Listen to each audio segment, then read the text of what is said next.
actually already know who the winner is going to face in the final. There was only 3 entered at this lighter weight. So Ryan Irwin from Glasgow City was the boxer who got the bye in the automatic computer draw. So the winner will go through to face Ryan next month. And I believe Ryan's here as well. We were getting some photography done this morning for promotional photographs for next month's finals. So we'd asked the people who'd already made it through to the finals to come along. So I'm assuming Ryan stayed to watch who he's going to be facing.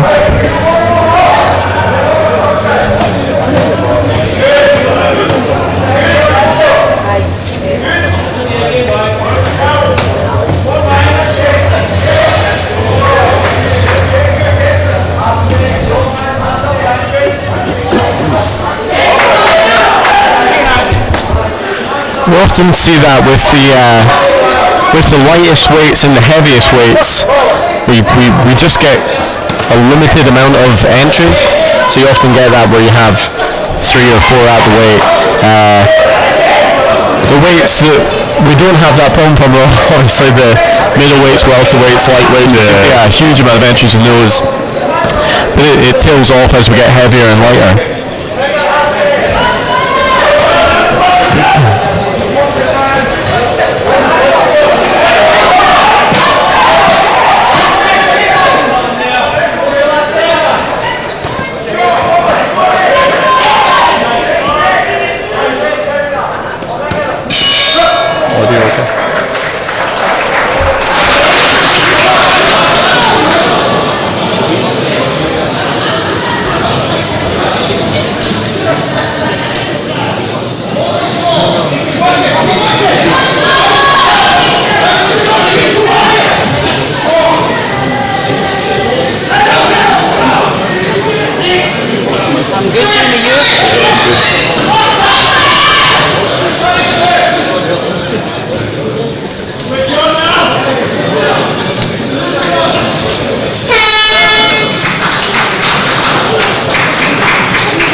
So I believe we've been having some issues with the sound, which we'll just try to sort out just now.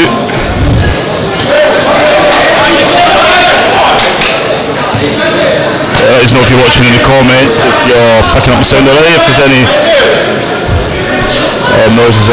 Usually there's frequency issues here in this building.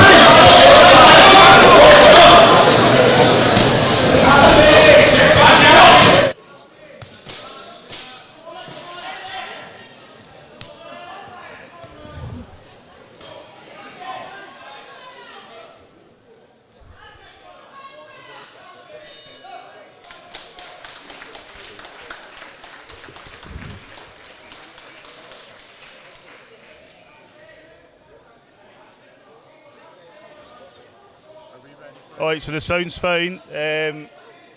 We'll just go and find out who the winner of this bout is, and then Ben will be having a wee chat with him.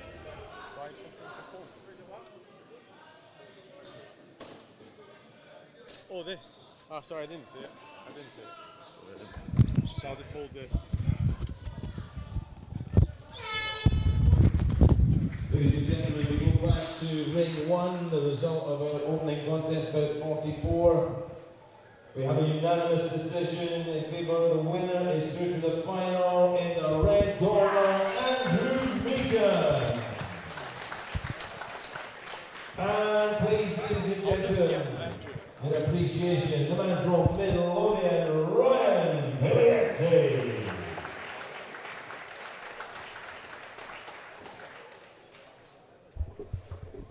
So done there to Andrew. We're just going to grab him for a wee chat with Ben. Just stand by. So contest number 45. Ring 1. We've got Kane. So we've got Andrew Meakin here from Noble Art. You've just won. You're into the Golden Glove Elite Finals. How do you feel? Oh, buzzing. So I've been wanting since the Opens. So it's intermediate final and Golden Gloves final. So I'm buzzing. You'd had a tough contest there. Were you confident at the end that you were going to get the result? Confident in the first round that I won it. Second round, I felt as if I finished off the third round quite strong. So I was a bit confident at the end, I'd say so. You're going to box Ryan Irwin from Glasgow City in next month's final. Do you know much about Ryan? Fought Ryan in the intermediate final. I beat him in a 3-2 split, so good to get another fight with him, get that out of the way. Hopefully take that belt away at the end of the night. So buzzing.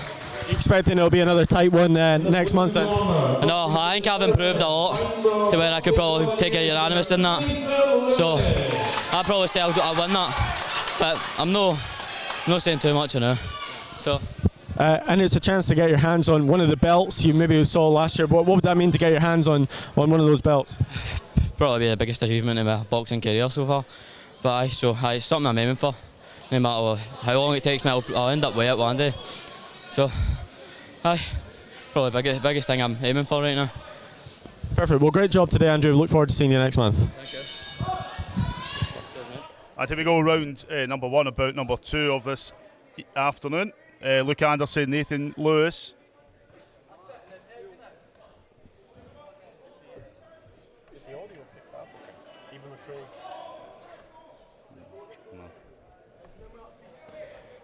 So you heard there from Andrew Meakin, who's looking forward to getting that belt in the Elite Championship Finals on the 15th of April.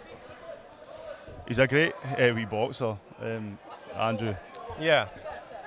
I'll just ask you there, I was hoping the audio picked that up okay on the stream. Yeah. But Craig Stephen announcing the next contest, so hopefully everyone heard that fine at home. As long as there's no music in the background. Right.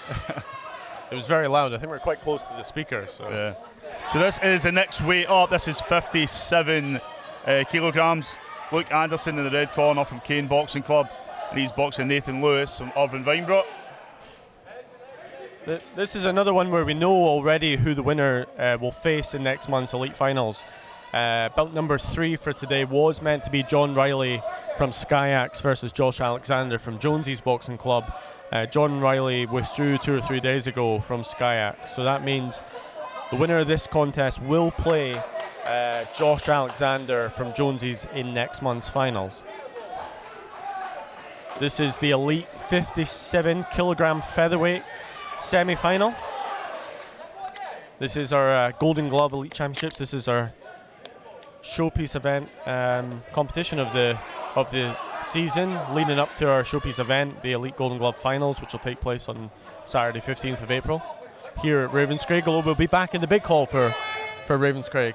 I think I was there the first ever time. Right. It was only because it'd been getting used as a vaccination centre during the pandemic, that's so right. we couldn't use it last year. So we were in this hall. Although I thought it worked really well actually last year for the Elite Finals. It was nice, man. I just loved it. It was like the first big celebration of boxing since after the pandemic. It was the first time like really boxing came back with a boom, especially in Scotland. Yeah, no, it was a great event. So I'm actually going to go on a scouting mission this afternoon. Yeah. To look, because we need to look at floor layouts and how many tables we're going to have and all that. So we'll be doing that today. But will it be Luke Anderson from Kane or Nathan Lewis from Irvine Vineborough in that final? They've both had their moments in this bout. But they'll also be chasing that Golden Glove finalist belt, championship belt.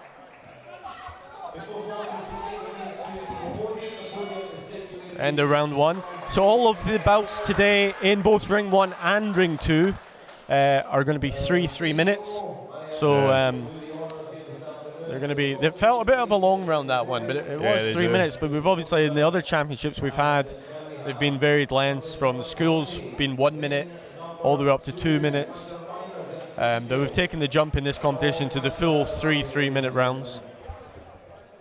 And Andrew Meakin, obviously, who we just saw win the last contest, I wonder if he noticed that, because he obviously won our development title a couple of months ago. And that was 3 2-minute rounds. Yeah. So it is a longer contest. So I think he would probably get some satisfaction at the longer rounds, so he can pace it out a bit. But you do notice, I mean, we spoke to some, I can't remember who said it in particular, during the Scotland vs Ireland dual international, where they said they really felt the difference, like that extra minute per round. You will notice it, yeah. So we go round number 2, Luke Anderson in the red corner. He's boxing Nathan Lewis in the blue.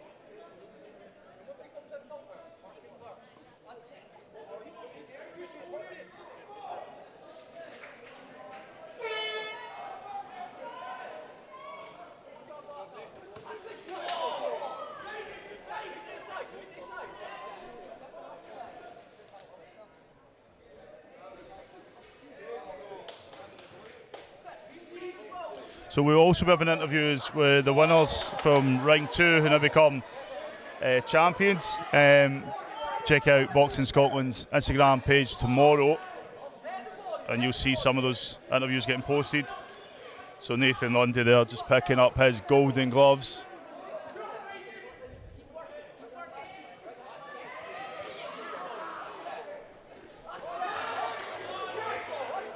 So meanwhile, ring number 1.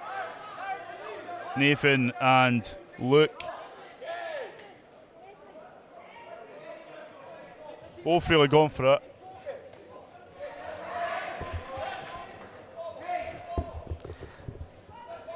So I'm back. I was just speaking to the new Golden Gloves 57 kilogram champion, Nathan Lundy from New York Hill Boxing Club.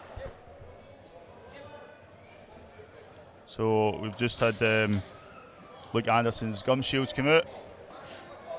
Jim Smith. We'll just restart this bout. It's a great angle, that camera, isn't it? So people can actually watch both rings if they if they want. We do have Ring 2 streaming as well. We don't have commentary on that, but we do have a stream set up just for Ring 2 if you want to watch that instead. Or you can stay here and you can kind of watch both. Yeah. We'll try and keep you up to date with who's winning what over in Ring 2 as well. So it's all youth finals in Ring 2. Except for the final 3 belts of the day, we are moving 3 of the elite belts over. So that's belts number 59, 61 and 63. We'll keep you up to date with which belts those are. Or you can find it on the Boxing Scotland Facebook page, the up-to-date running orders. The Elite 92 kg category is lining up to be a bit of a belter. So today we've got Ronald Devlin for Lochend and Izzy Ronalua for Glasgow Boxing Academy. And then the winner of that will go on to face the winner of the Abdullah Bomber. So it'll be Mohammed Abdullah Bomber from Glasgow City. He's boxing Stephen Saunders for Arloa. So if the two Glasgow boxers make it through to the final, it's going to be a bit of an old firm. Yeah. Listen, that Ronald Devlin is a tough cookie. He boxed in the elite finals last year, became the elite champion. Is that right? He became the elite champion last year, Ronald Devlin? Or was it silver medalist? Ronald Devlin won the cruiserweight title. So Ronald Devlin is our current elite cruiserweight champion. He's gone up to heavyweight. I was speaking to him at the weigh-in actually this morning. So I don't think he plans to stay at 92 kilos. He's saying he's got a home show coming up. He plans to go back down to 86 kilo cruiserweight for that. But he thought he would go up, play with the big boys, I think was his. I know some big boys are in that category as well. Yeah, I did ask him, does that mean next year you'll be super heavyweight? But he said no. Well, he loves to box. Once I seen him box on, it was Thursday night I was in Lochee, and then the Friday night he boxed in the Rob Roy show. Right. Literally like back to back. Yeah. So no, I think his long-term plan is go back to 86. So we go with the third. That's the third round. Third and final round. Catch up myself there. Luke Anderson in the red from Kane Boxing Club in Aberdeen, and Nathan Lewis in the blue from Irvine Vineborough. So we've got a north and south contest here. North of the country v south of the. Both great coaching teams, but Alec Mullen for Irvine Vineborough, he's one of these old school coaches, just commands that respect when he comes into a room. Yeah, well, he knows his stuff. Obviously, boxed at the Commonwealth Games for Scotland in '86, I think it was. So he knows the year I was born. his stuff. Was it 86? Right? I think it was '86. Wow. I think it was. I could have that date wrong. I'm sure he'll correct us. So they're really turning up the pressure now in the ring. Nathan got a few home supporters in the crowd, but the Kane boxers always turn up with a full squad. Yeah, and we've got the three Kane brothers in the corner. You can actually see them on the stream. Jamie, Nicky and Kieran. Yeah.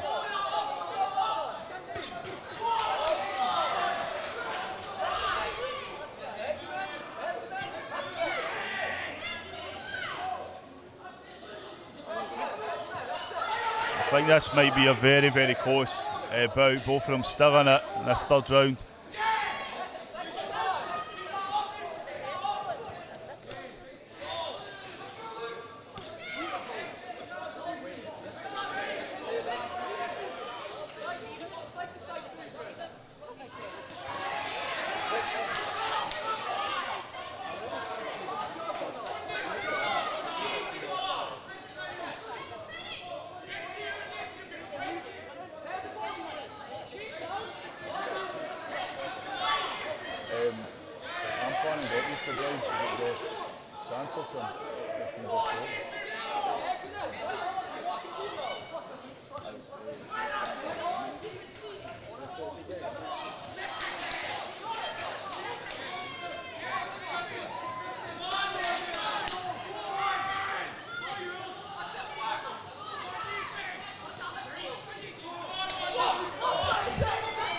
So not long left, and what's been a cracker about between Nathan Lewis and Luke Anderson. I nearly said Nathan London there.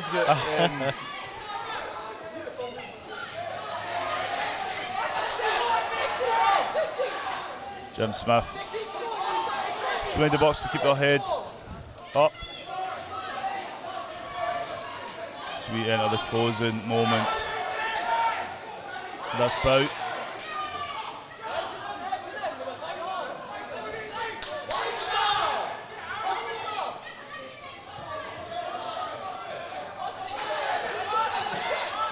Final 10 settings here.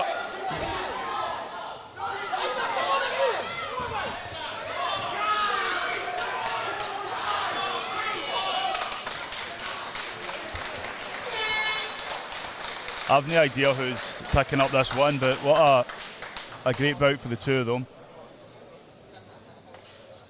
If you get any thoughts in the comments. Yeah, I'm not gonna weigh in. I'll wait and see. But we do know that the winner will box Josh Alexander of Jonesy's in the final. I think Josh was also here for photography, so I'm assuming he's here to watch.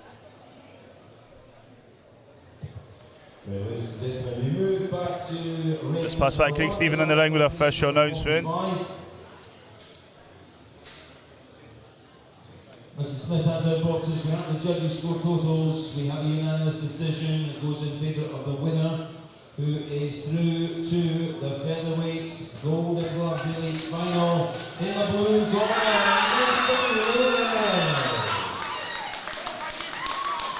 And please, ladies and gentlemen, in appreciation, Kings Luke Anderson. A bit unfortunate there, but well done to Lewis. Shame for Luke Anderson.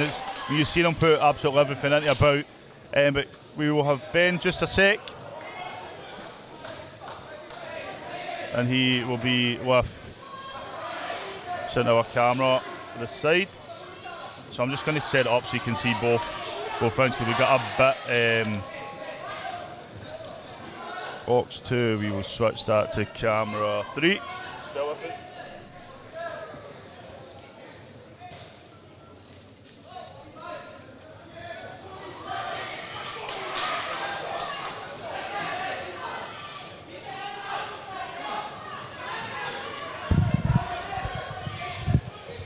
Nathan Lewis, Irvin Weinborough, you're into the Elite Golden Gloves 57 kilogram final. How do you feel? Oh mate, I'm absolutely buzzing.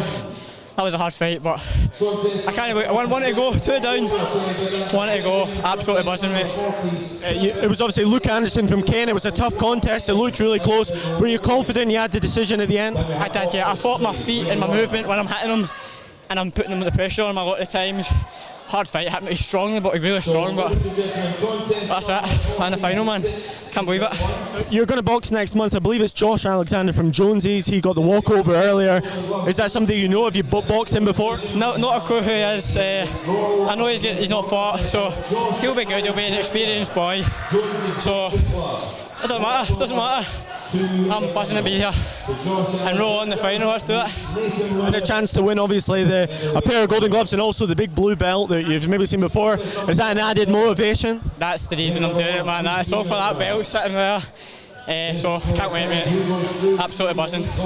Great job today, and look forward to seeing you next month.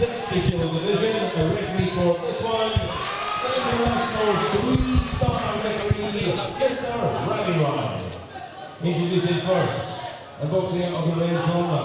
Boxes for the lock-in, boxing club, Emperor Soulstorm. In the blue corner, boxing for the Midlothian boxing club, Zach Scully. So we go. This should be another great bout. Soulstorm from Lock End in the red corner, and Zach Scully from Midlothian in the blue. Ask you a couple of questions, is that okay?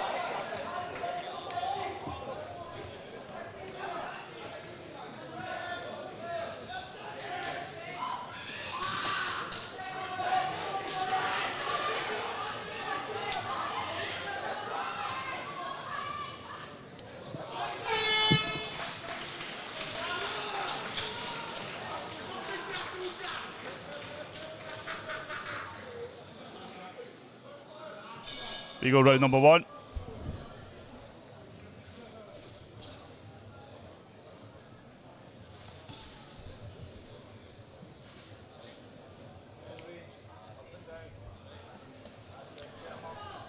As I seen, I was, you remember Matty McHale?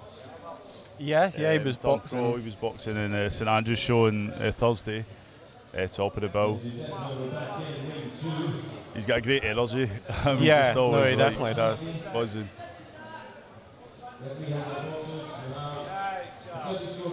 I was trying to set up some bouts. Jeremy McTaggart, he came as a last-minute replacement for Charlie Doig.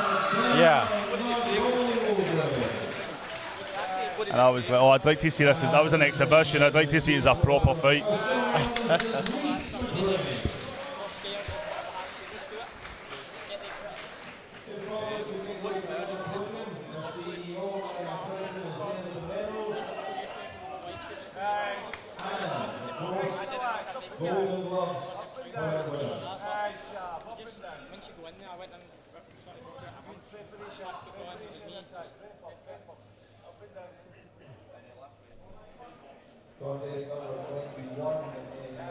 Bemi Goldrick just picked up a win there. He's fast becoming one of my favourite boxers to watch as well. Yeah, no, good boxer.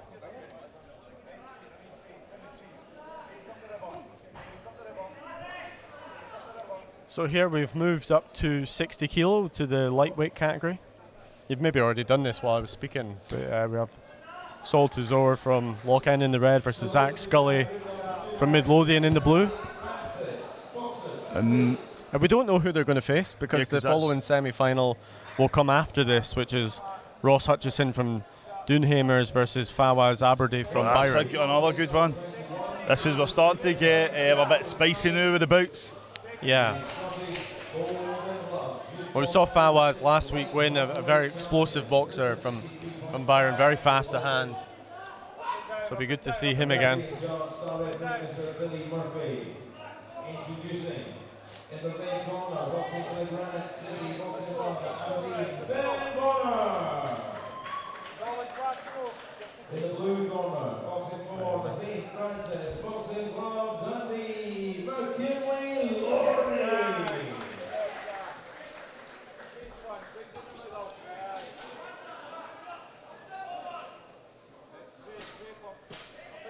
I'm seeing some of your comments come in.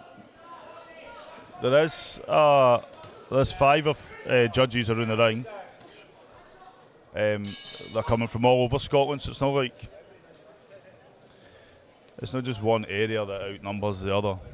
So this bias talk, I thought it was a close bout, the last bout. But just because if it was unanimous doesn't mean it wasn't a close bout. The officials have made that clear to me.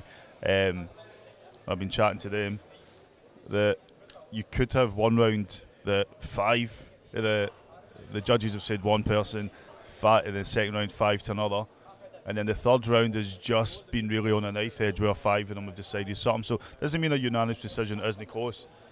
Obviously a 3-2 split or times we've seen a draw when they have to pick, then that shows you how really, really close it is. But I think the last bout, credit to both the boxers, Luke and Nathan, really put their heart and soul into it. And it is unfortunate that one of them has to leave the tournament unhappy. Here we go as we carry on with Sol Soar and Zach Scully.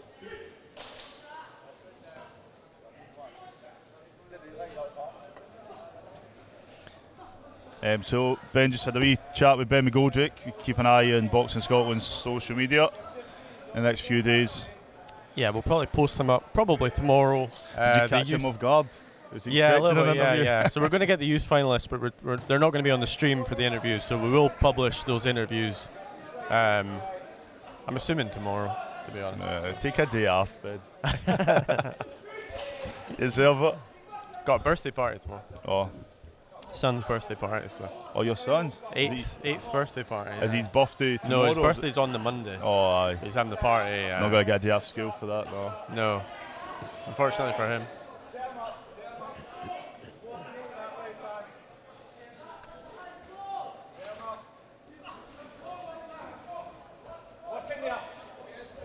I'd like to be a bit biased, and I want to see Sol really go for it this year. I think it's one of these boxers that you see boxing here, there and everywhere. It really puts everything into boxing, and I think he deserves one of the big left title hand belts. There. Yeah, really good straight left.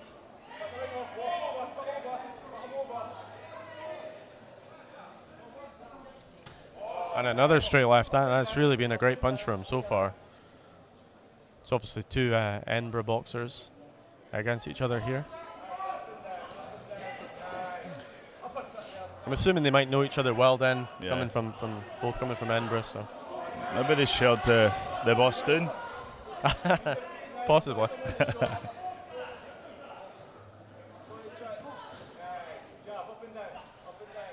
But in ring 2, you can see ring 2 in the background there. We've got the youth 2006 63.5 kilogram final. Ben Bonner from Granite City versus McKinley Lorney from St Francis Boxing Club. So an all North district final there.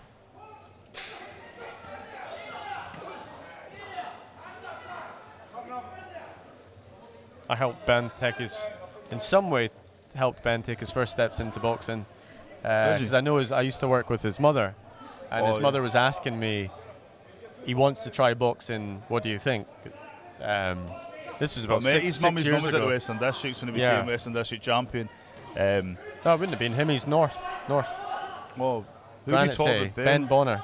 Oh, Ben Bonner. Sorry, no, Ben Bonner. I was thinking. Sorry, so Ben's boxing in ring 2. Yeah. No, I've worked with his mum, and she was asking, he wants to try boxing, he's into rugby, but he wants to give boxing a go, what do you think? Yeah. And I said, yeah, go for it, yeah. So he did, so I'll take a small bit of credit. I mean, if you get, say, golden gloves, you just take one of them. Yeah, So that's a good trade-off. The right or the left. Yeah. So one more round left. And ring number 1. Then we'll see who gets into the finals. Yeah, a great left hand from Saul in that round. I think it's been the best punches so far. A really good punch. I like the way he throws it from the southpaw stance. So, but obviously it's close scoring. We don't know what the scores are. Neither do the boxers. For this competition, it is close scoring. There we go, going to round number 3. Although maybe next season we could look at trying to have open scoring. I know it's been discussed. I'd love it. I know international tournaments it's open scoring, so you know how the bout is going on. Certainly Commonwealth Games, that was like that. So I think it's been discussed. I don't know if it'll be implemented, but I'd like it to be from our point of view. That'd be good. So we've got a lot of boxers travelling. Yeah, we've got 28 boxers overseas right now. 13 elite boxers in Lithuania and 15 junior and youth boxers in France. So it's all go on a performance side of things. Nice right hand there actually from Zach Scully. Got through. Yeah, he's still in it. I seen a few sharp jabs. Nice speed response. That left again though. He went to throw the right again, and Saul was there to counter him with that straight left, which I think has been the punch of the contest so far.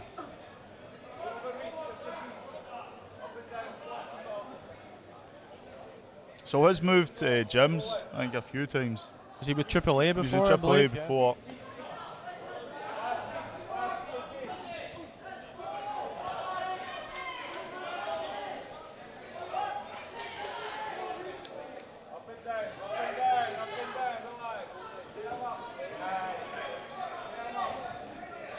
Nice use of the jab there, triple jab. Oh, big shots coming out. I think Zach Scully's obviously he's in semi-final, very capable boxer. He's finding some success now, but I think Saul for me over the 3 rounds just kept.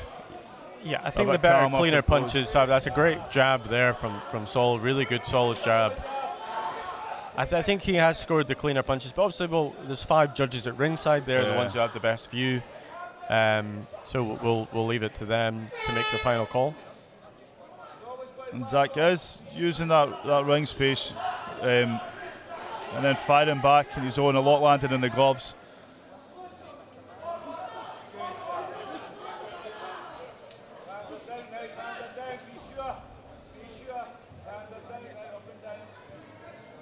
So we have 13 bouts in each ring. We have 16 elite bouts and 10 youth bouts, but we've split it so there's an even number in each ring.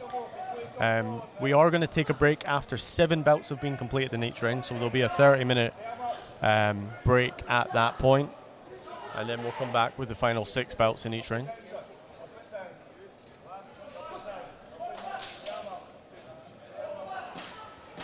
Final 10 seconds. This bout left. Yeah, I've been really impressed by Saul in this contest. Great right hook. It might be a standing count, is it? No, it's just a warning from right. I thought it was a great right hook to end the contest. I would expect Saul to get a decision, but we'll wait and see. We don't want to follow people again. We've been wrong in the past. Only a couple of times. So we'll go past the Craig Stephen, the official announcement, and then Ben will be chatting with the winner ahead of their final. So you're watching JATV Live's coverage of Boxing Scotland's Youth and Elite Golden Glove Championships. We're about to get a final. We're about to find out who the winner is of this semi-final, 60 kilograms. Saul Zoa and Zach Scarlett. Past to Craig Stephen with the official announcement.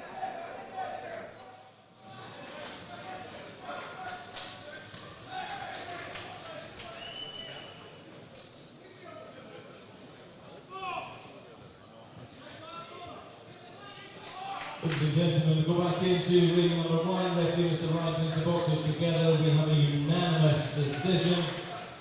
Goes in favour of the winner, who is through to the Golden Gloves lightweight final in the red corner, Saul Storm. And please, ladies and gentlemen, your appreciation for Midlothian Zach Scully.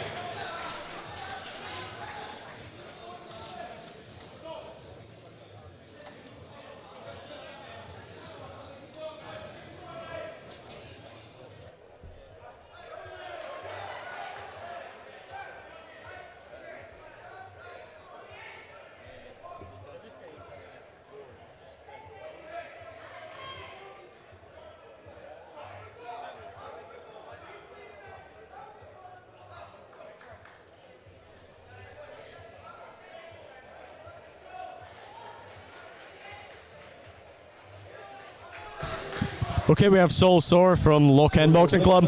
You're through to the elite finals. How do you feel? Feel great, honestly. I put so much hard work into this every single day, twice a day, so I'm just happy to finally get the fight done and then put myself through to the finals. We were just talking on the stream. You had a razor sharp straight left from that southpaw stance. We really think that was the punch of the contest. Helped you. Were you confident at the end that you had the decision won? Yeah, I was so confident I won the fight. I wasn't too happy with my performance, but as long as the coaches are happy with it, and it's pretty much about it. If they're happy, then I'm alright with it. You're through to the elite finals. We don't know who you're going to box yet. That's the next contest in. Do you have a preference? Who's going to win this one? Nah, no preference. Just going to keep doing what I'm doing and just get back to the gym on Monday and see how these boys do, and then practice for what's to come. There was a couple of winners last year from Loch End in our elite finals. How much would it mean to you to win again? I think they had a star, don't they, at Loch End for every winner? Yeah, well, it'd mean a lot because I've only just joined Loch End, so to win a Scottish title in my first year there, it'd mean a lot. So well, great performance today, and look forward to seeing you next month. And you're watching the bout number 4 of today, minus a walkover, so the third bouts. Fifth. Ross Hutchison, Fawaz.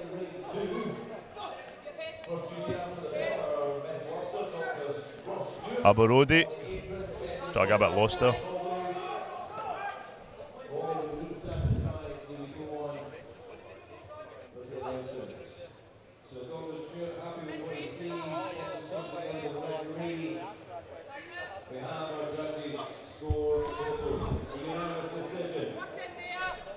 The winner is now Scotty, June 406, Golden Gloves, lightweight champion in the red corner, Ben Bonner. So you go, Ben Bonner, who you introduced. So he owes me one glove.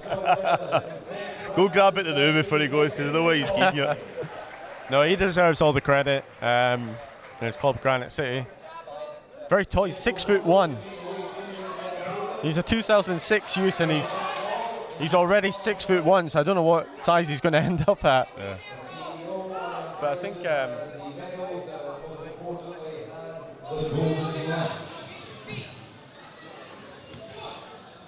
So contest number 22, ring 2.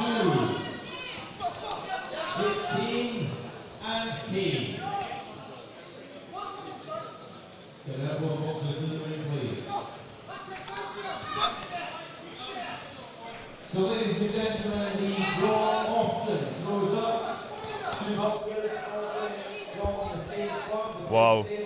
So the 2 Kane boxers, Noah Benchabat and Zayn Lawson, will be boxing each other in ring number 2. But ring number 1, Fawaz Abarodi and Ross Hutchison, Dunhamers and Byron.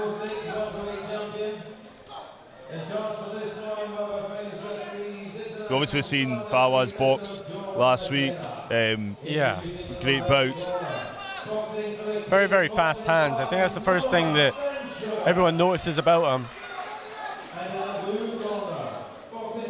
I've seen Ross obviously box a lot. He's a great character. Believes in himself a lot as well. So this will be a nice bout. Final 10 seconds around number 1.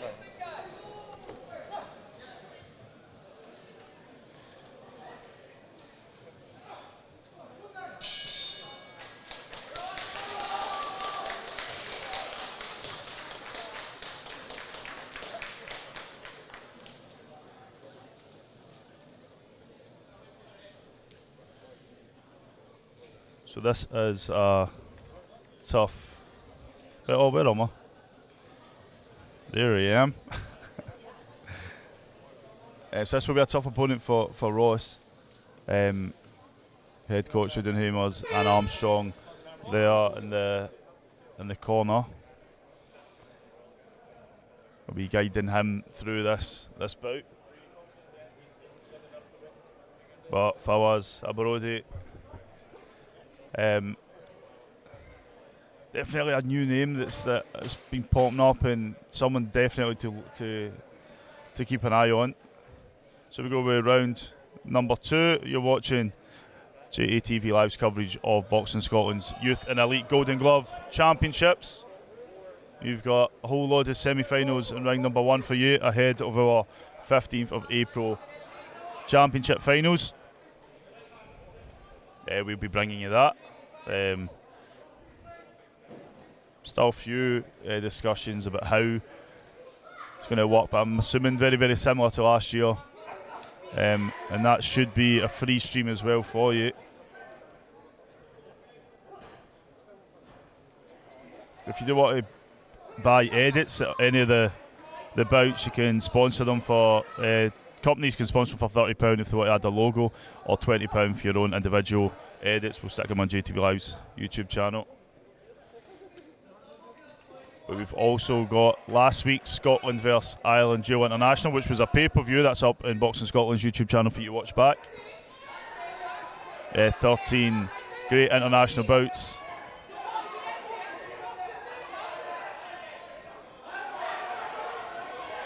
This is where Fawaz Abarodi really turning up the pressure, and Ross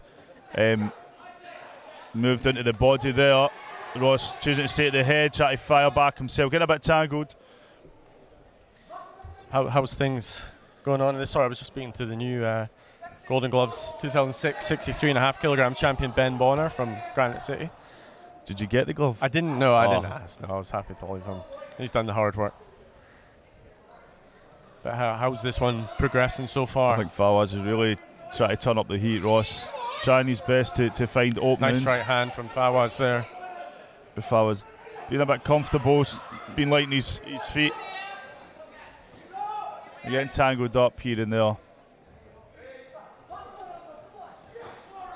Nice left hook to the body there from Fawaz. A really nice body shot. He's moving from head to body when he. I still feel that the body shot is the most underutilized punch in amateur boxing. You don't see too many people throw it for some reason, and I know in the professional aspects people use it to wear people down over the rounds, but it can be very, very effective in amateur. I've seen body stoppages at international level. Of course, Tyler Jolly Scored the fastest ever Commonwealth Games knockout with a fantastic left hook to the body against Jamaica's Daniel Hilton last August. So it can be very effective. What an accolade as well to have. Yeah. He should print that in his T-shirt. In fact, I'm gonna get a Tyler Joe T-shirt. When's your birthday? Let me try and see you get you on as well. Is he on the stream again? No, I don't know. He's not popped up. I know he joined us for the Ireland duel. 10 seconds of round number 2.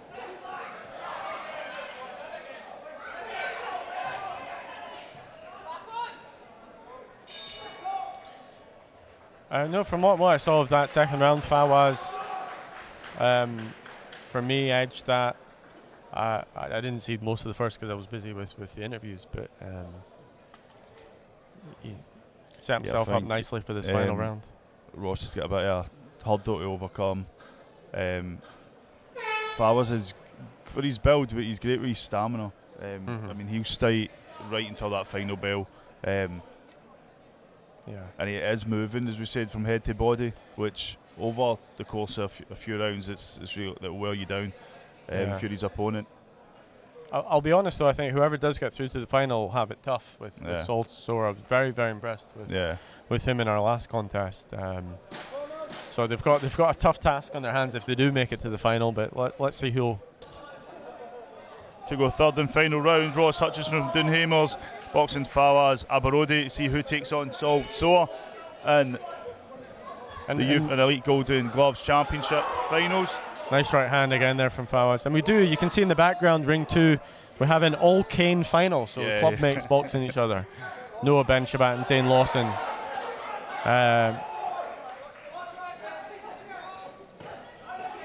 It's obviously a difficult one for Kane. At least they know they got guaranteed gold and a silver. That's one thing. But I noticed they've not gone in the corner, the Canes. I've seen so that. They've got neutral cornermen. They've decided. Sometimes you see the coaches split. Rob Royce sometimes done that. They used to.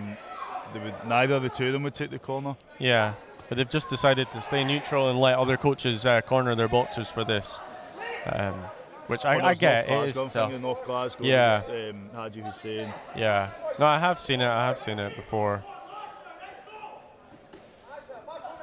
We're in the third and final round.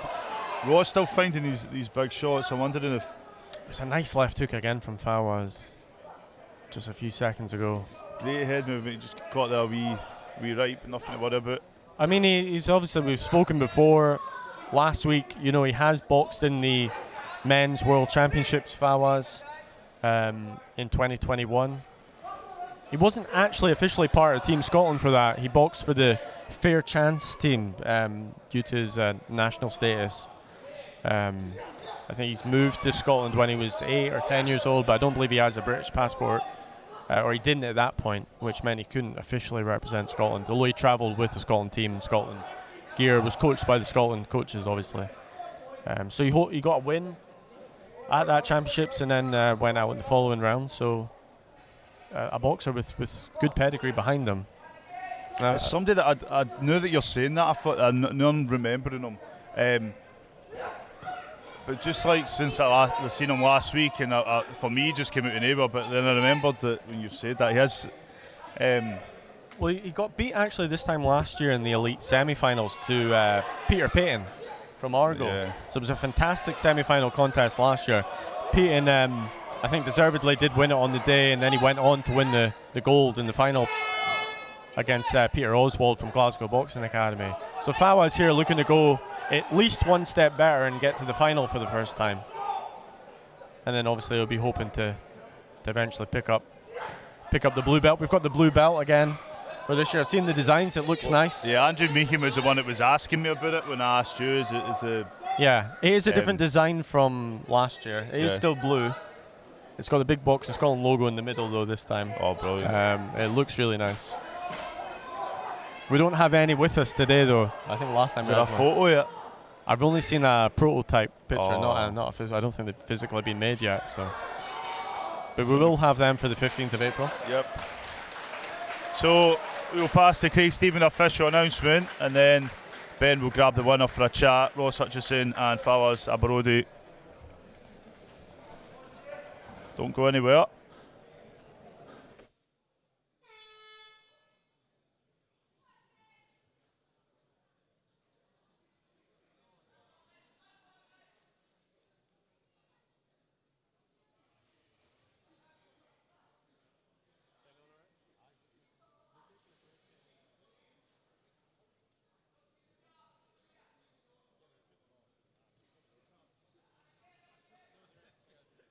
So ladies and gentlemen, back into ring number 1, result of contest number 48. We have a unanimous decision, the winner, and through to meet Soul Store in the lightweight final. In the blue corner, Fawaz Abalade. And please give your applause for the man from Doon Hamer's done, please. Ross Hutchison.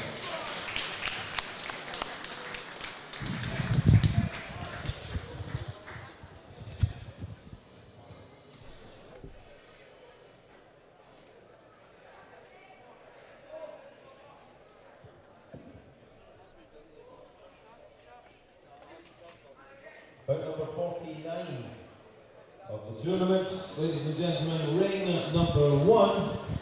You just stand. Boxers from Elgin. So we have Fawaz Aberode from Byron Boxing Club in Aberdeen. You're through to the final. How do you feel? Good, just happy. See my hard work paying off now. So get goals in the final. That's the plan. Obviously, you lost at this stage last year to Peter Payne. So how does it feel to go one step further now and book your place in the final? It's good. See your hard work finally paying off. Work hard. Just time to get my reward after this. So I'm happy. It looked from our angle that you were landing the cleaner shots throughout. Were you confident at the end that you were going to get your arm raised? Definitely, 100%. This is. Yeah. And we know that you're going to box Saul Soar from Loch End Boxing Club. Is that something you've seen before? Do you know much about Saul? Not really. Never fought him, never spotted him. But I know he's southpaw, but it doesn't matter. The boxing booth, Boxing Club in Govan, Farah Jamil.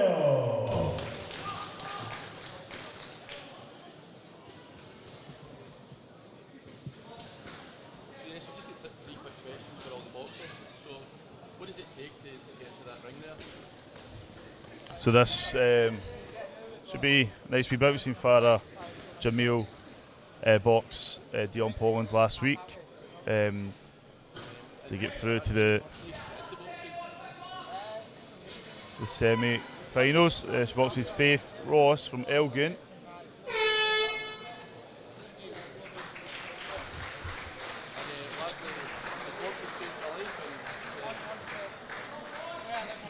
So Farah Jamil in the ring. Actually, she's quite a new boxer. She only have like, I think 4 bouts, 4 or 5. This is maybe her 5th. Okay. We do get that with the female boxers. They have a lot less at this Open Championships. As we had that obviously with Fatima Sadiq from the Royal, who booked her place in the final last week. I think she'd only had 4 bouts. Oh, sorry, well. Farah Jamil didn't he box last week? No, it was Fatima Sadiq. No, is this the same category? No, it's a different one. I think that was lightweight. This is light welter. No, I think Farah Jamil's had quite a few bouts because she's been in our elite finals before over years past. I think she's been around for quite a number of years. No. So I don't know the exact number, but I think Farah's had quite a lot. I thought I seen the Royal guys walk in here. Yeah. It's got my glasses are missing one of the lenses, so I'm not putting them on. Right. By unanimous decision, he is now Scottish born 2006 Golden Gloves welterweight champion in the red corner, Noah Benchabat. So Noah Benchabat picks up the win in the red corner in ring number 2. You'll see at the top of the screen there. Yeah, Noah beating his club mate. So it must have been difficult for him, but adding a Scottish title to his district title. Noah previously a district champion up north, so well done to him.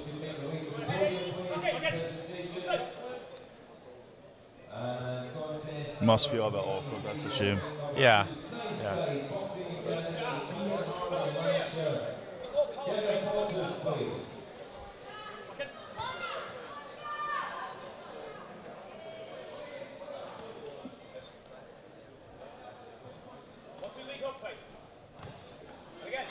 So here we go, ladies and gentlemen, contest number 23, getting 3 rounds, let's go to the side. Scottish uniform 06, Golden Gloves light middleweight champion. In the 71 kilo division, and the referee, once again, is Mr. James Thompson. Introducing the red corner, boxing to the south side, Boxing Academy, Tory Glen, Glasgow. Cashew Mohammed is boxing Cameron Sleeth, Gail Hardy, Southside for Cashew.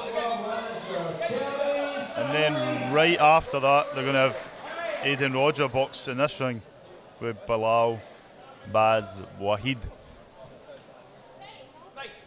So this is a semi-final. There was 3 at the weight, so we know who the winner will face. That will be Shannon Lawson from Barhead, who we also saw last year in their elite finals.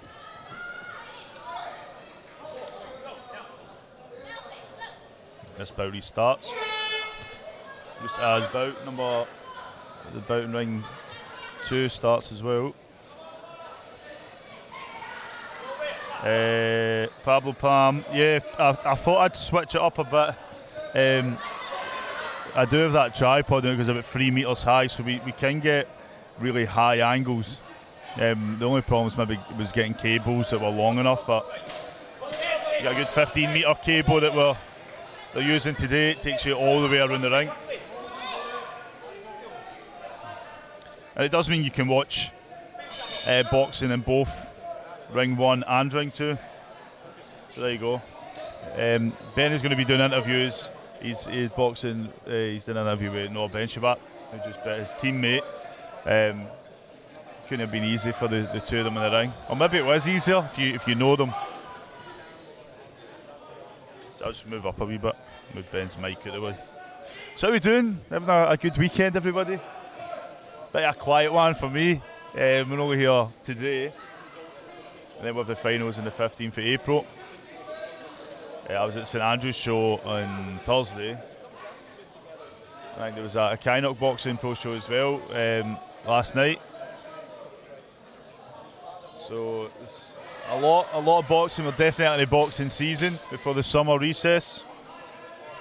And then we have the Scottish Boxer of the Year Awards on the 28th of July.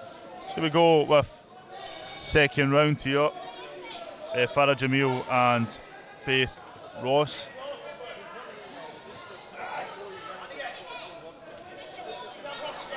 You're watching the Golden Gloves Youth and Elite Championships here at Ravenscraig.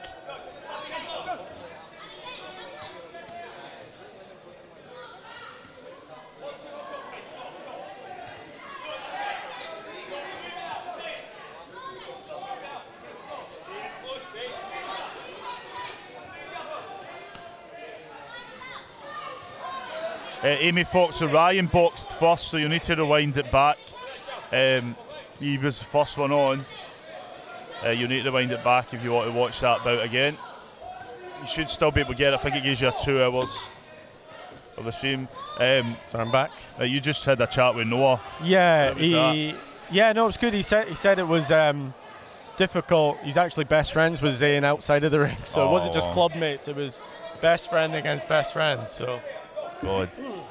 A bit awkward, and yeah, that's a shame. I see Kane Boxing Club coaches kind of consoling Zayn as well, so it must be awkward for them. They've got one boxer who looks pretty desolate over there, and another one who's delighted, you know. So, be an interesting car journey back to Aberdeen. Yeah.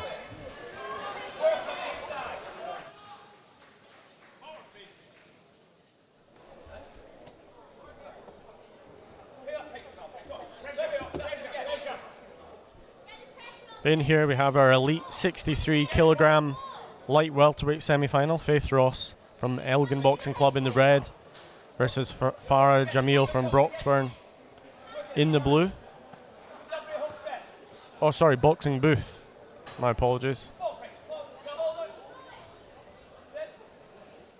One of our newer clubs, Boxing Booth.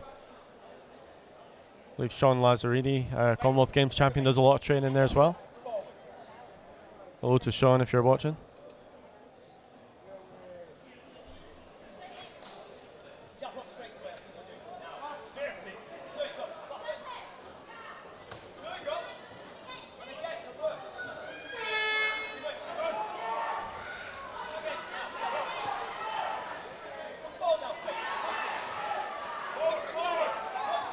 Sean obviously turning professional since the Commonwealth Games. A few of that Commonwealth Games squad have done that. Bronze medalists Matthew McHale and Tyler Jolly both doing the same. The 2 of our other gold medalists, Sam Hickey and Reece Lynch, still amateur.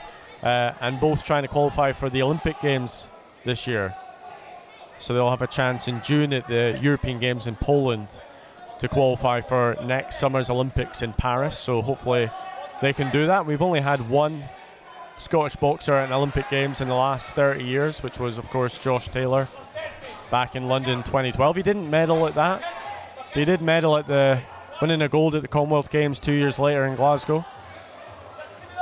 He's gone on to obviously have a unbelievable professional career so far, winning all 4 world titles at light welterweight.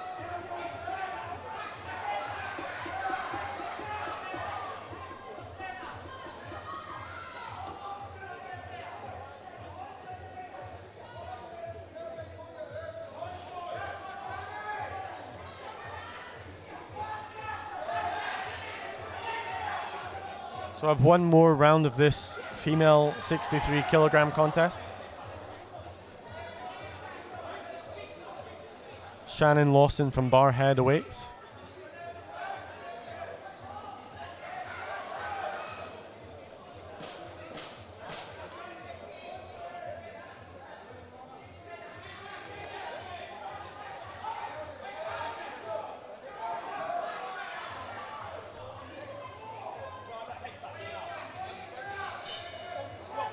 Third and final round.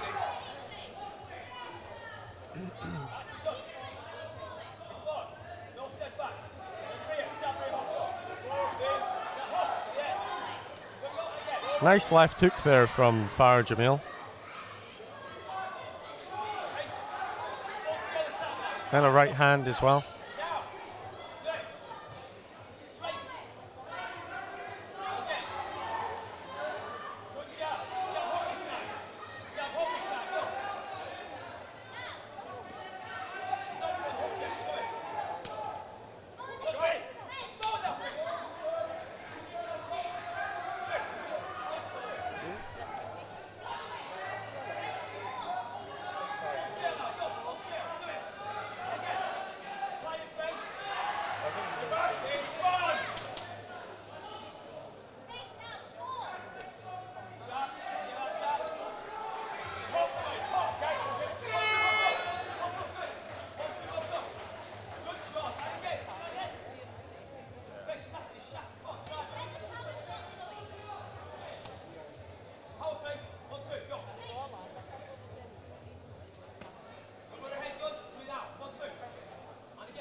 Ladies and gentlemen, apologies for the delay. We are back in ring one. The result of contest number 49. We have a unanimous decision. It goes in favour of the winner, who is through to the light welterweight final in the blue corner, Farah Jamil. And please, ladies and gentlemen, keep the applause going for our opponent, Faith Ross.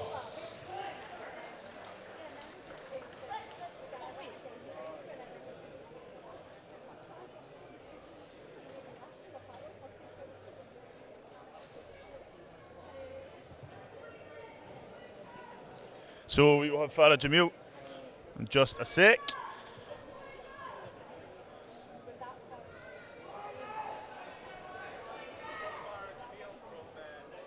You're through to the final. How do you feel? I feel great. I feel my fitness is a lot better this time. I was away for a camp in Spain with Boxers Booth with my team for 2 weeks, so then that's helped me kind of get my fitness back up and get moving again. Yeah. Was that with Sean Lazzarini? I saw some clips from him on social media. Yeah, that's right. He came along for the second week just to motivate us, being the gold medalist himself, so it was good to have him there. You're a two-time Scottish champion. You're obviously going for your third title. What would it mean to get the hat-trick? It would mean a lot, to be honest. I just want to see if I've still got it, so this is the reason I entered myself. I mean, I'm not a 63 kilo boxer. Usually I used to fight between 57 and 60, so this is like a testing point for me at 63, so I'll see how it goes, but I'm excited. You've got Shannon Lawson at Barrhead in next month's final. Is that something you've boxed before? Yeah, I've known her for over like 10 years, I think. At one point we joined the club together, so I used to spar with her, so we know each other very well. So she's a friend outside the ring as well, but in the ring obviously it's a different story, so we'll see how it goes. Got a lot of respect for her. And what's the record between you two coming into it? What do you know what the record is? I think she's similar to mine, I think. I mean, between how many times have you beat her or lost her? I've never fought her. So I've just sparred with her. So it's a coincidence we're going to meet each other now, finally. Well, great job today, and we look forward to seeing you next month in the final. Likewise, thank you. Cheers. So we've got Aidan Roger and Bilal Baz Wahid. They're in the ring now. This is bout number 7. Southside Boxing Academy versus Sparta.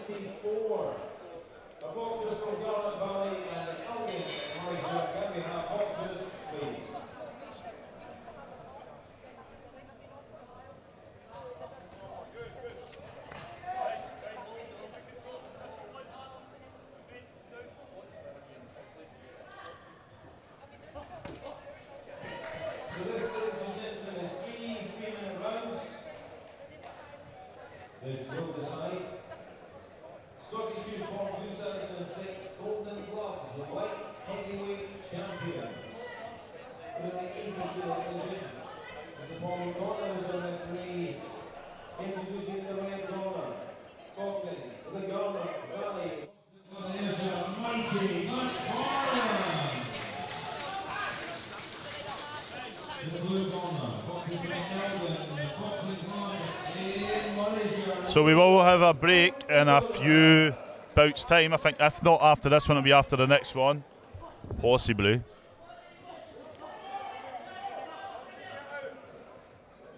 I know Baz and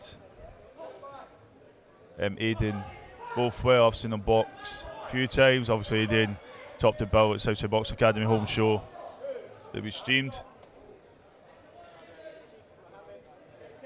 Baz was very, very impressive last year when he came and boxed in the Renfrewshire Boxing home show.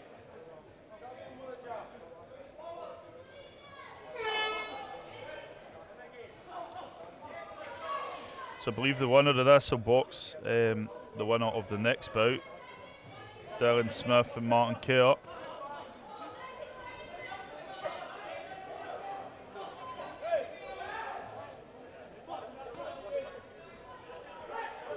Nice footwork there from Bilal.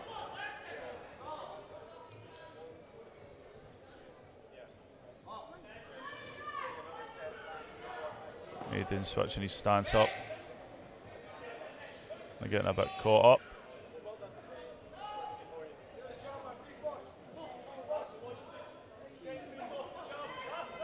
Nice use to the left jab there from Bilal.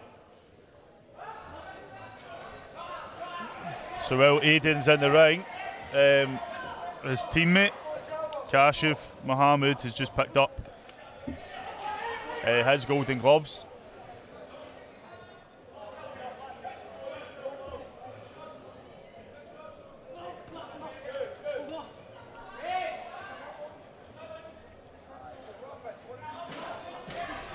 Final 10 seconds of round number 1.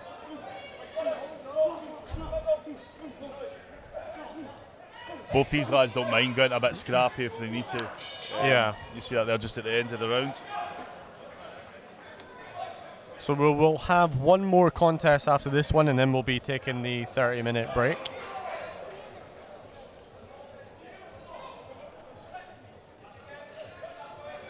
So this is the Elite 63.5 kilogram semi-final, so we've gone up another weight division, and the other semi-final will be right after this one. So that's obviously between Dylan Smith and Martin Kerr.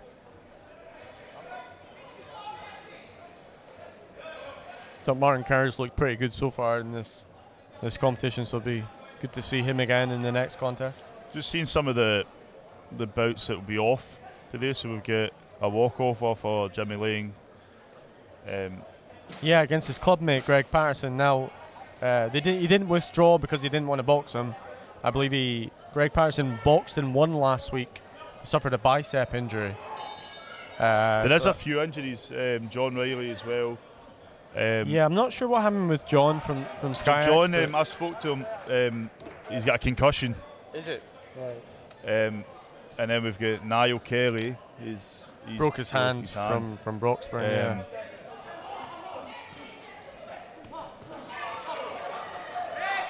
So I'm starting a campaign. I still want. I think based on John Riley's performance last week, he should still get a.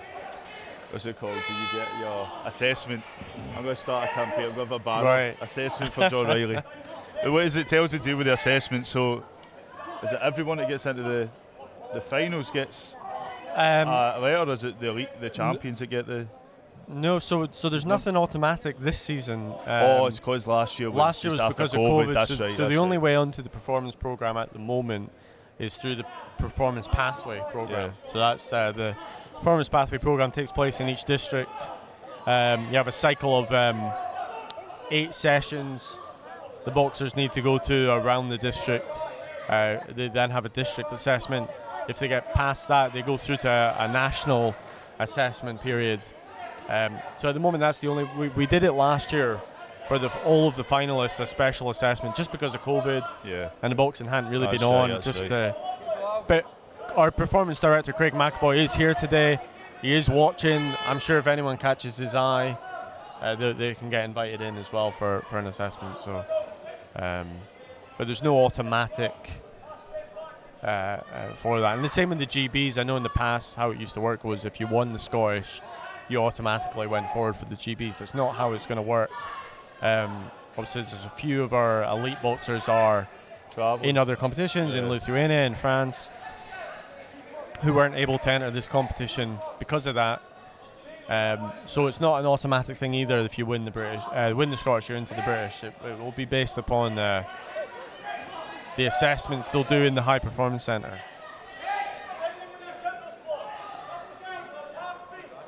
But it's not going to harm your chances if you can win this competition, obviously. Yeah.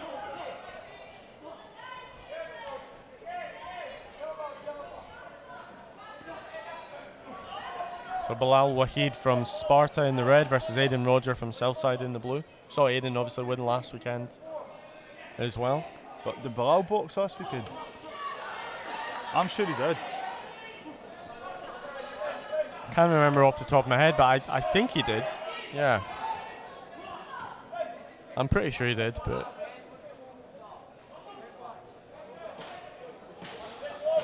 last 10 seconds of round number 2.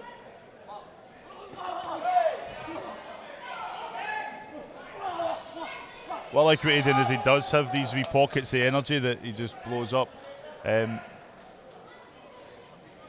Bilal tries to keep a bit more composure, use the jab. Yeah. You can see in the background the action's still going on in ring 2. where we have the Youth 2006 80 kilogram final. Mikey McFarlane from Garnock Valley versus Lucas Vaitakunis from Elgin. So you can see that going on. They've still got another year of youths. I mean, they're huge. I don't know. Oh, no. They don't look like youths, but they've still got another year after this as well as youths.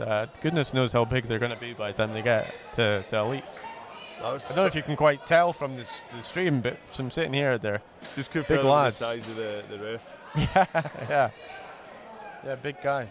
So we go third and final round. Aidan Roger and Bilal Wahid. Some people in the comments saying they're liking the view, being able to see both rings. Yeah. Stream Ring 2 is streaming as well separately, so if you do want to just watch Ring 2, you can find that stream. It'll be a closer, you'll be a bit closer to the ring. I just realised that the lens on that camera could probably, that would zoom right onto Ring 2. All right. So next time I could just put 2 cameras up though. Oh yeah. Would you fit 2? Aye, just set another one on top of it. But if this works, I'll just get another one of the tripods. I'll just go around touring the hotels to see if there's anybody left behind.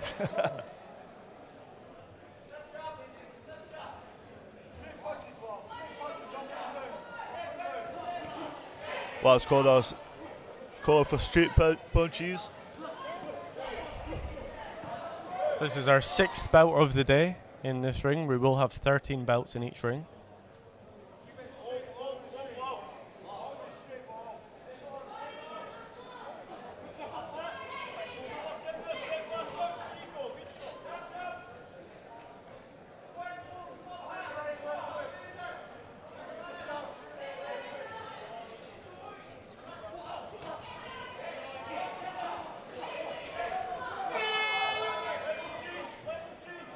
You can see us slight, so when they hear that horn, there's still like a split-second hesitation sometimes, where they know they're about to end.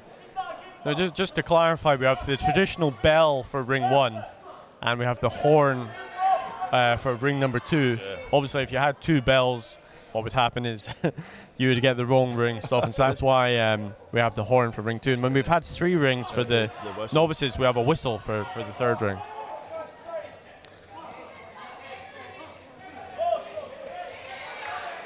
Just in case anyone was wondering what all the different noises were. You do need to point that out, because I remember how confused I was when I first came and didn't know what was going on. Well, I've seen boxers hesitate. They hear the horn and they do.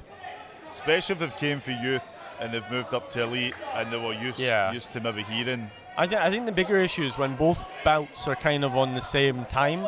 So when the rounds start about the same second. Yeah. They have obviously in their head that the bout's about to come to an end, and they hear something. When it's like this, they're kind of a minute or so apart. I think that there's maybe not as much confusion. But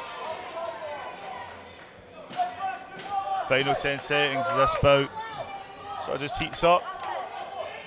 No boxers trying to land points. And the bell's going to go. There you go, well done there to both boxers. We will pass to Craig Stephen, the official announcement, and then Ben will grab the winner ahead of their championship final on the 15th of April.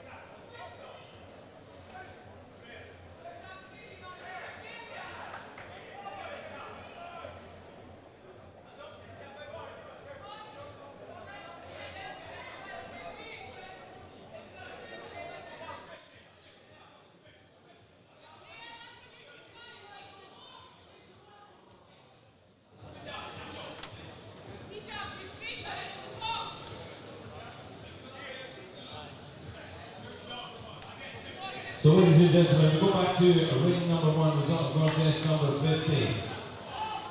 We have a 4-1 split decision. The winner who now goes through to the Golden Gloves light welterweight final in the blue corner, Aidan Roger. So done there to Aidan, unfortunate for Bilal Wahid. I know much he put into that there.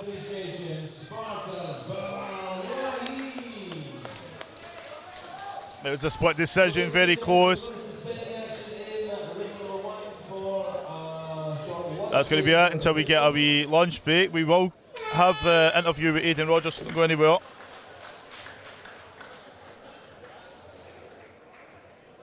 So here is Aidan Roger and Ben Holme. Just after one in ring number one. Aidan Roger from Southside, you're through to the Elite Golden Gloves finals. How's it feel? Mate, it's fucking class, can't wait. It's really amazing going to that. It was a 4-1 split decision. Were you confident at the end you were going to get the win? I was confident, but it was a very close fight. He's quite dirty, but it was a very close fight, I thought. I think I did enough to win that. We don't know who you're going to face yet. It'll be the next contest in this ring, but do you have any preference? I don't really have a preference. I don't really know the boxers, but I'll take any of them and win this. Yeah. Southside have won quite a few of these Golden Gloves so far this season. How badly do you want to add an elite title as well? I'll be the first one in the club to get an elite one. Brilliant. Well, great job today and look forward to seeing you next month. Thank you. So that's it. We'll be back after the break.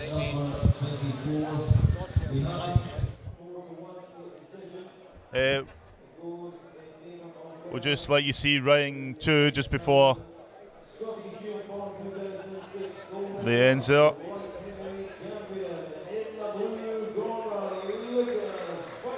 So you got Lucas from Elgin picking up the one there.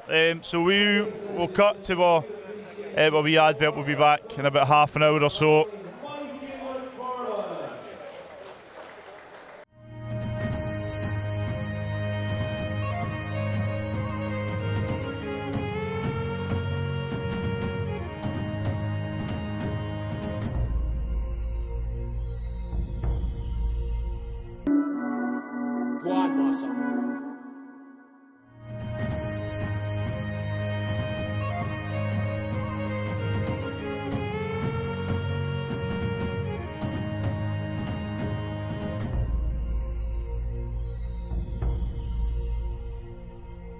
Ladies and gentlemen, welcome to the Marriott Glasgow and a very warm welcome to JATV Live's inaugural Scottish Boxer of the Year Awards here for 2022.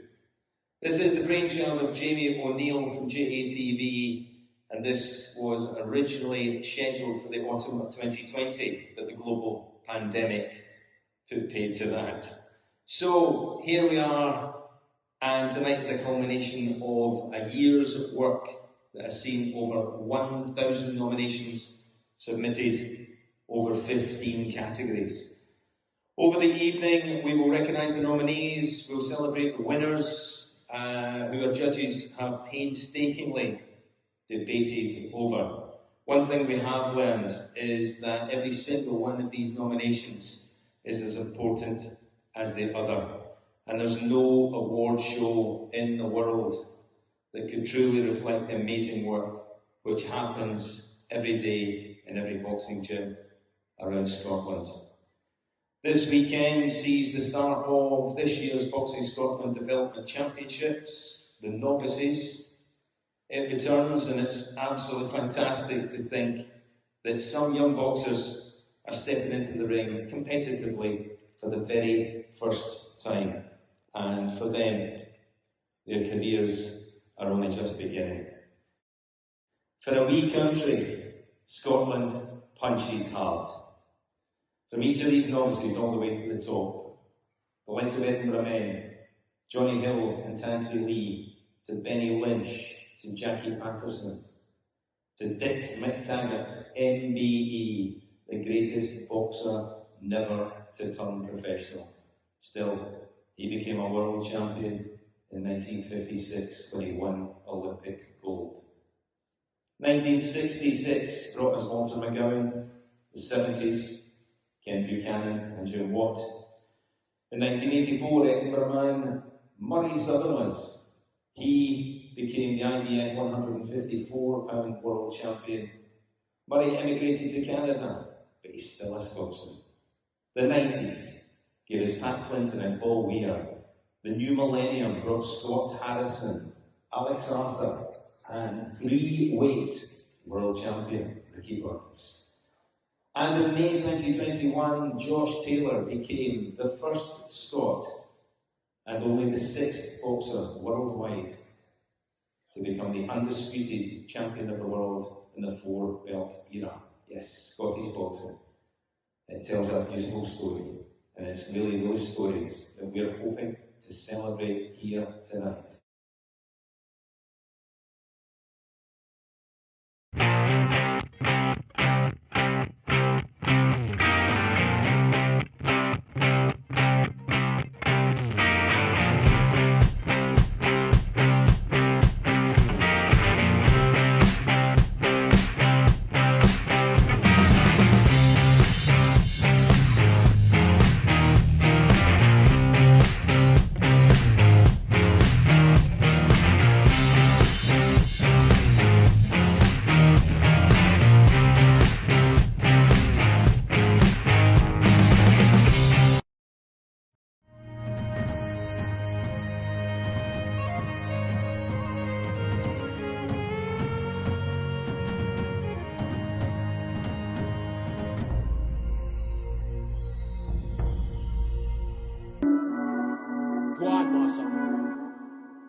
Ladies and gentlemen, welcome to the Marriott Glasgow, and a very warm welcome to JATV Live's inaugural Scottish Boxer of the Year Awards here for 2022. This is the brainchild of Jamie O'Neill from JATV, and this was originally scheduled for the autumn of 2020, but the global pandemic put paid to that. So here we are. And tonight is a culmination of a year's work that has seen over 1,000 nominations submitted, over 15 categories. Over the evening, we will recognise the nominees, we'll celebrate the winners, who our judges have painstakingly debated over. One thing we have learned is that every single one of these nominations is as important as the other. And there's no award show in the world that could truly reflect the amazing work which happens every day in every boxing gym around Scotland. This weekend sees the start of this year's Boxing Scotland Development Championships, the novices. It returns, and it's absolutely fantastic to think that some young boxers are stepping into the ring competitively for the very first time. And for them, their careers are only just beginning. For a wee country, Scotland punches hard. From each of these novices all the way to the top, the likes of Edinburgh men, Johnny Hill and Tansy Lee, to Benny Lynch, to Jackie Patterson, to Dick McTaggart, MBE, the greatest boxer never to turn professional. Still, he became a world champion in 1956 when he won Olympic gold. 1966 brought us Walter McGowan, the 70s, Ken Buchanan and Jim Watt. In 1984, Edinburgh man Murray Sutherland, he became the IBF 154-pound world champion. Murray emigrated to Canada, but he's still a Scotsman. The 90s gave us Pat Clinton and Paul Weir. The new millennium brought Scott Harrison, Alex Arthur, and 3-weight world champion Ricky Burns. And in May 2021, Josh Taylor became the first Scot and only the 6th boxer worldwide to become the undisputed champion of the world in the 4-belt era. Yes, Scottish boxing. It tells a beautiful story, and it's really those stories that we're hoping to celebrate here tonight.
evening, ladies and gentlemen. Welcome to the Marriott Glasgow, and a very warm welcome to JATV Live's inaugural Scottish Boxer of the Year Awards here for 2022.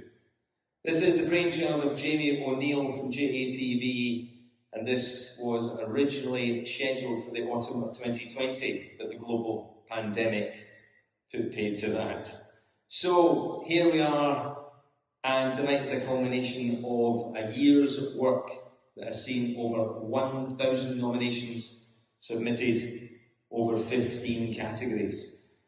Over the evening, we will recognise the nominees, we'll celebrate the winners, who our judges have painstakingly debated over. One thing we have learned is that every single one of these nominations is as important as the other. And there's no award show in the world that could truly reflect the amazing work which happens every day in every boxing gym around Scotland. This weekend sees the start of this year's Boxing Scotland Development Championships, the novices. It returns, and it's absolutely fantastic to think that some young boxers are stepping into the ring competitively for the very first time. And for them, their careers are only just beginning. For a wee country, Scotland punches hard. From each of these novices all the way to the top, the likes of Edinburgh Men, Johnny Hill and Tansy Lee, to Benny Lynch, to Jackie Patterson, to Dick McTaggart, MBE, the greatest boxer never to turn professional. Still, he became a world champion in 1956 when he won Olympic gold. 1966 brought us Walter McGowan, the 70s, Ken Buchanan and Jim Watt. In 1984, Edinburgh Man Murray Sutherland, he became the IBF 154-pound world champion. Murray emigrated to Canada, but he's still a Scotsman. The 90s gave us Pat Clinton and Paul Weir. The new millennium brought Scott Harrison, Alex Arthur, and three-weight world champion Ricky Burns. And in May 2021, Josh Taylor became the first Scot and only the 6th boxer worldwide to become the undisputed champion of the world in the 4-belt era. Yes, Scottish boxing. It tells a beautiful story, and it's really those stories that we're hoping to celebrate here tonight.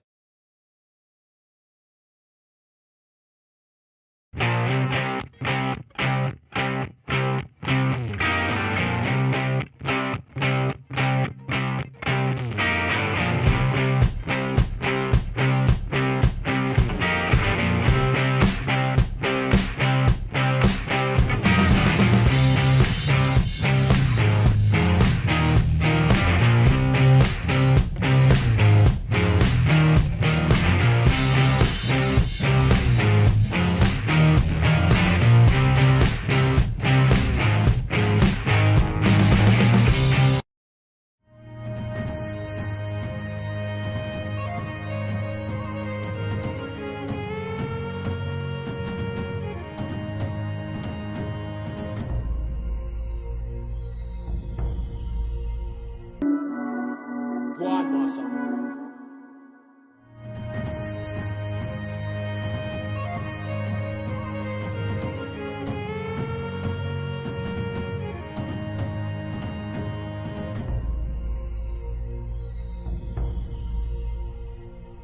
Good evening, ladies and gentlemen. Welcome to the Marriott Glasgow, and a very warm welcome to JATV Live's inaugural Scottish Boxer of the Year Awards here for 2022. This is the brainchild of Jamie O'Neill from JATV, and this was originally scheduled for the autumn of 2020, but the global pandemic put paid to that. So here we are, and tonight is a culmination of a year's work that has seen over 1,000 nominations submitted, over 15 categories. Over the evening, we will recognise the nominees, we'll celebrate the winners, who our judges have painstakingly debated over. One thing we have learned is that every single one of these nominations is as important as the other.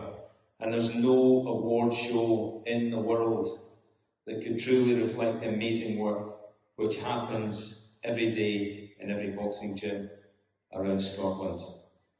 This weekend sees the start of this year's Boxing Scotland Development Championships, the novices. It returns, and it's absolutely fantastic to think that some young boxers are stepping into the ring competitively for the very first time. And for them, their careers are only just beginning. For a wee country, Scotland punches hard.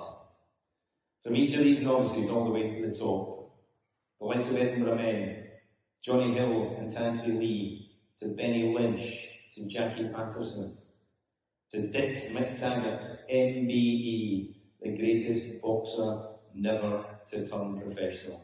Still, he became a world champion in 1956 when he won Olympic gold. 1966 brought us Walter McGowan, the 70s, Ken Buchanan and Jim Watt. In 1984, Edinburgh man Murray Sutherland, he became the IBF 154-pound world champion. Murray emigrated to Canada, but he's still a Scotsman. The 90s gave us Pat Clinton and Paul Weir. The new millennium brought Scott Harrison, Alex Arthur, and three-weight world champion Ricky Burns. And in May 2021, Josh Taylor became the first Scot and only the sixth boxer worldwide to become the undisputed champion of the world in the four-belt era. Yes, Scottish boxing. It tells a beautiful story, and it's really those stories that we're hoping to celebrate here tonight.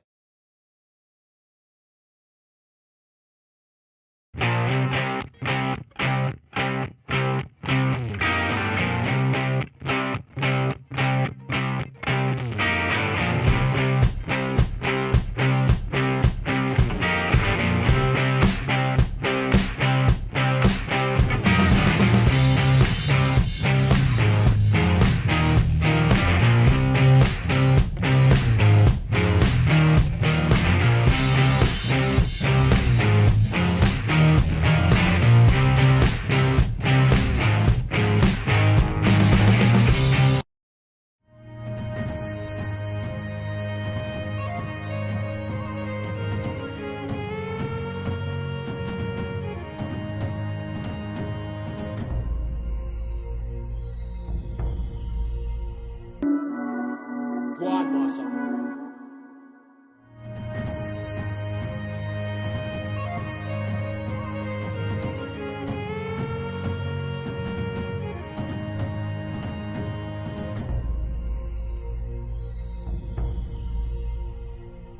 Good evening, ladies and gentlemen. Welcome to the Marriott Glasgow, and a very warm welcome to JATV Live's inaugural Scottish Boxer of the Year Awards here for 2022. This is the brainchild of Jamie O'Neill from JATV, and this was originally scheduled for the autumn of 2020, but the global pandemic put paid to that. So here we are, and tonight is a culmination of a year's of work that has seen over 1,000 nominations submitted, over 15 categories. Over the evening, we will recognise the nominees, we'll celebrate the winners, who our judges have painstakingly debated over. One thing we have learned is that every single one of these nominations is as important as the other. And there's no award show in the world that could truly reflect the amazing work which happens every day in every boxing gym around Scotland. This weekend sees the start of this year's Boxing Scotland Development Championships, the novices. It returns, and it's absolutely fantastic to think that some young boxers are stepping into the ring competitively for the very first time. And for them, their careers are only just beginning. For a wee country, Scotland punches hard. From each of these novices all the way to the top, the likes of Edinburgh men, Johnny Hill and Tansy Lee, to Benny Lynch, to Jackie Patterson, to Dick McTaggart, MBE, the greatest boxer never to turn professional. Still, he became a world champion in 1956 when he won Olympic gold. 1966 brought us Walter McGowan, the 70s, Ken Buchanan and Jim Watt. In 1984, Edinburgh man Murray Sutherland, he became the IBF 154-pound world champion. Murray emigrated to Canada, but he's still a Scotsman. The 90s gave us Pat Clinton and Paul Weir. The new millennium brought Scott Harrison, Alex Arthur, and three-weight world champion Ricky Burns. And in May 2021, Josh Taylor became the first Scot and only the sixth boxer worldwide to become the undisputed champion of the world in the four-belt era. Yes, Scottish boxing. It tells a beautiful story, and it's really those stories that we're hoping to celebrate here tonight.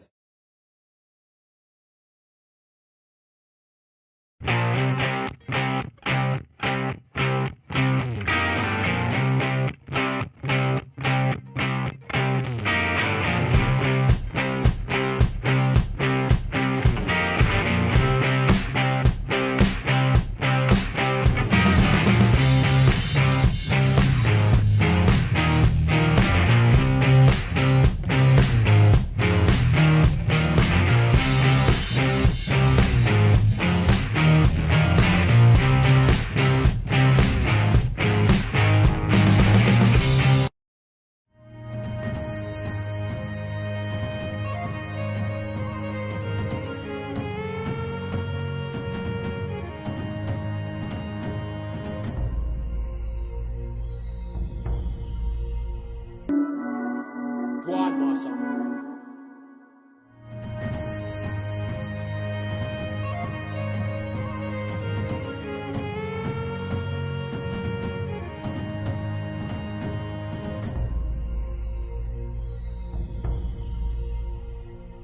Good evening, ladies and gentlemen. Welcome to the Marriott Glasgow, and a very warm welcome to JATV Live's inaugural Scottish Boxer of the Year Awards here for 2022. This is the brainchild of Jamie O'Neill from JATV, and this was originally scheduled for the autumn of 2020, but the global pandemic put paid to that. So here we are, and tonight is a culmination of a year's work that has seen over 1,000 nominations submitted, over 15 categories. Over the evening, we will recognise the nominees, we'll celebrate the winners, who our judges have painstakingly debated over. One thing we have learned is that every single one of these nominations is as important as the other. And there's no award show in the world that could truly reflect the amazing work which happens every day in every boxing gym around Scotland. This weekend sees the start of this year's Boxing Scotland Development Championships, the novices. It returns, and it's absolutely fantastic to think that some young boxers are stepping into the ring competitively for the very first time. And for them, their careers are only just beginning. For a wee country, Scotland punches hard. From each of these novices all the way to the top, the likes of Edinburgh men, Johnny Hill and Tansy Lee, to Benny Lynch, to Jackie Patterson, to Dick McTaggart, MBE, the greatest boxer never to turn professional. Still, he became a world champion in 1956 when he won Olympic gold. 1966 brought us Walter McGowan, the 70s, Ken Buchanan and Jim Watt. In 1984, Edinburgh man Murray Sutherland, he became the IBF 154-pound world champion. Murray emigrated to Canada, but he's still a Scotsman. The 90s gave us Pat Clinton and Paul Weir.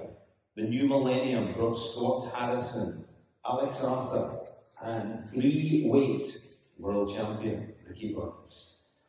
And in May 2021, Josh Taylor became the first Scot and only the sixth boxer worldwide to become the undisputed champion of the world in the four-belt era. Yes, Scottish boxing.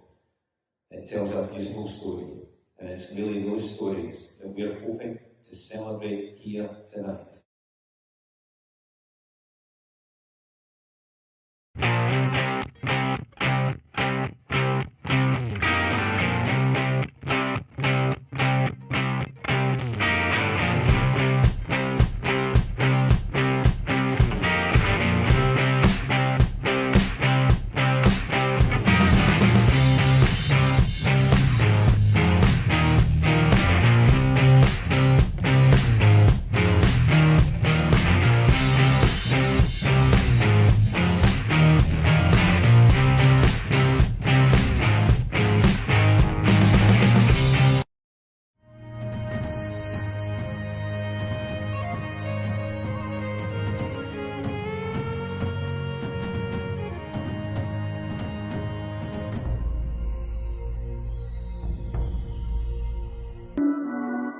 Quad muscle.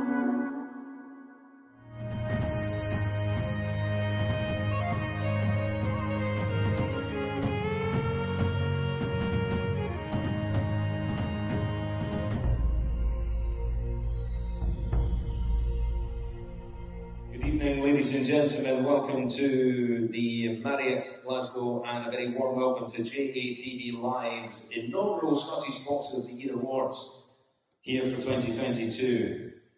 This is the brainchild of Jamie O'Neill from JATV, and this was originally scheduled for the autumn of 2020, but the global pandemic put paid to that.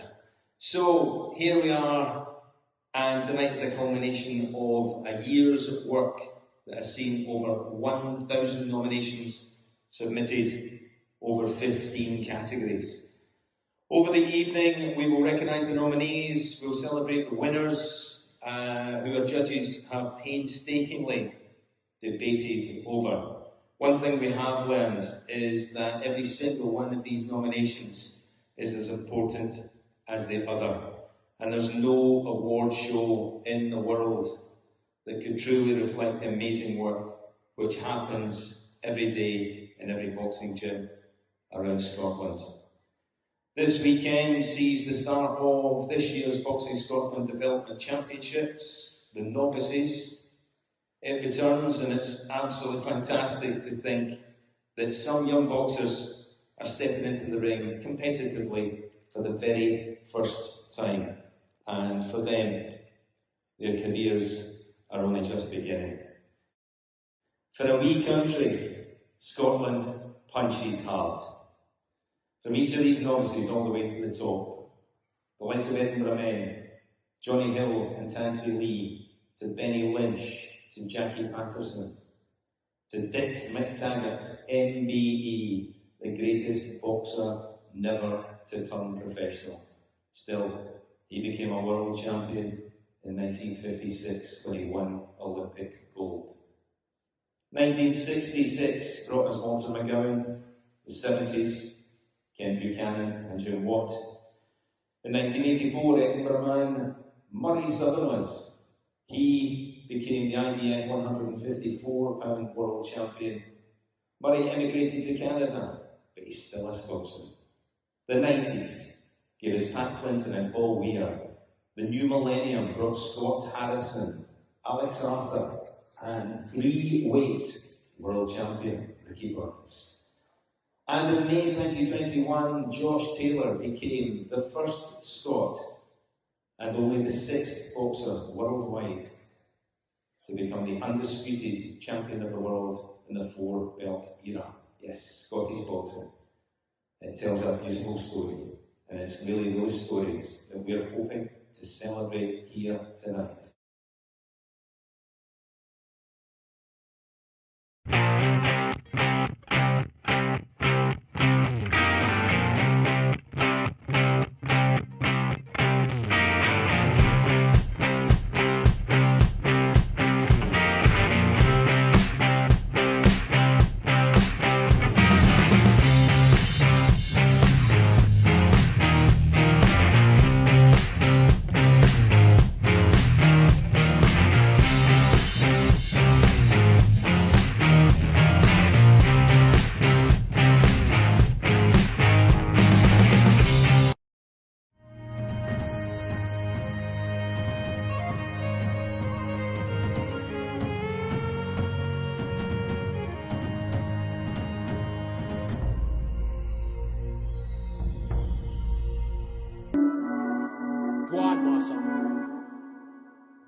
ladies and gentlemen, welcome to the Marriott Glasgow, and welcome to JATV Live's inaugural Scottish Boxer of the Year Awards here for 2022. This is the brainchild of Jamie O'Neill from JATV, and this was originally scheduled for the autumn of 2020, but the global pandemic put paid to that. So here we are, and tonight is a culmination of a year's work that has seen over 1,000 nominations submitted, over 15 categories. Over the evening, we will recognise the nominees, we'll celebrate the winners, who our judges have painstakingly debated over. One thing we have learned is that every single one of these nominations is as important as the other. And there's no award show in the world that could truly reflect the amazing work which happens every day in every boxing gym around Scotland. This weekend sees the start of this year's Boxing Scotland Development Championships, the novices.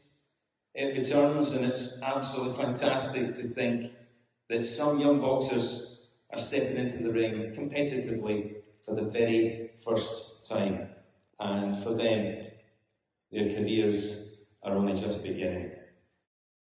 For a wee country, Scotland punches hard.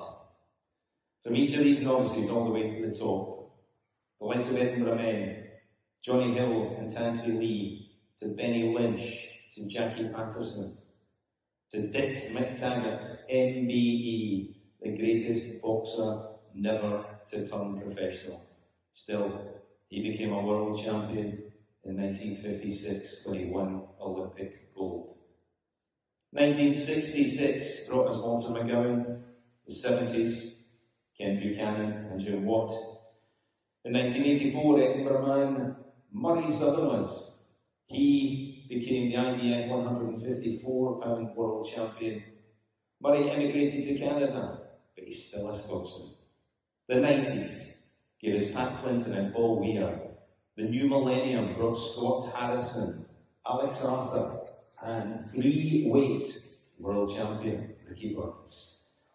And in May 2021, Josh Taylor became the first Scot and only the sixth boxer worldwide to become the undisputed champion of the world in the four-belt era. Yes, Scottish boxing. It tells a beautiful story, and it's really those stories that we're hoping to celebrate here tonight.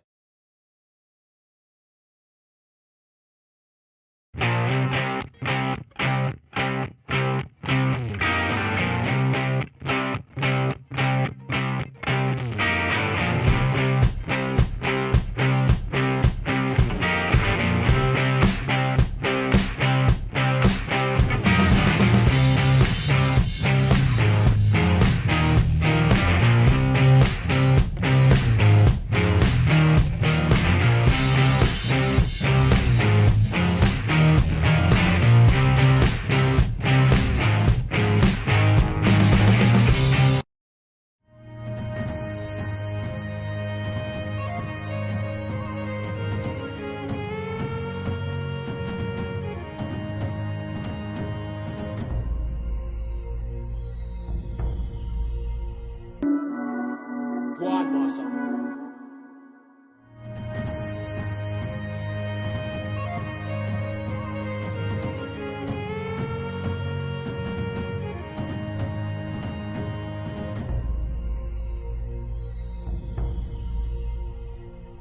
Good evening, ladies and gentlemen. Welcome to the Marriott Glasgow, and a very warm welcome to JATV Live's inaugural Scottish Boxer of the Year Awards here for 2022.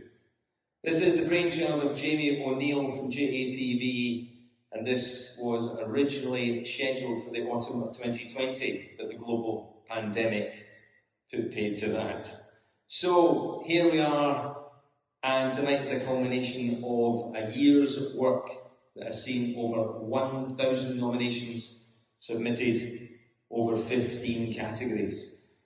Over the evening, we will recognise the nominees, we'll celebrate the winners, who our judges have painstakingly debated over.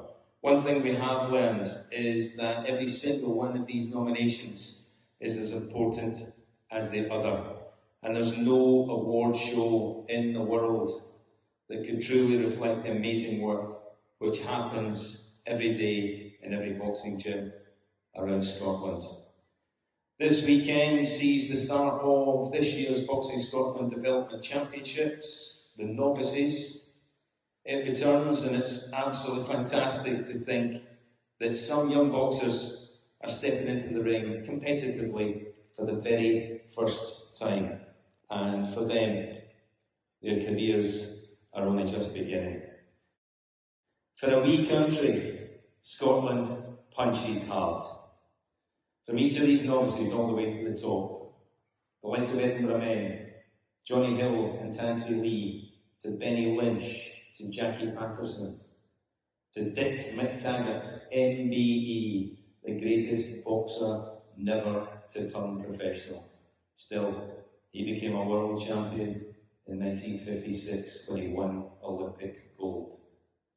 1966 brought us Walter McGowan, the 70s, Ken Buchanan and Jim Watt. In 1984, Edinburgh Man Murray Sutherland, he became the IBF 154-pound world champion. Murray emigrated to Canada, but he's still a Scotsman. The 90s gave us Pat Clinton and Paul Weir. The new millennium brought Scott Harrison, Alex Arthur, and three-weight world champion Ricky Burns. And in May 2021, Josh Taylor became the first Scot and only the sixth boxer worldwide to become the undisputed champion of the world in the four-belt era. Yes, Scottish boxing. It tells a beautiful story, and it's really those stories that we're hoping to celebrate here tonight.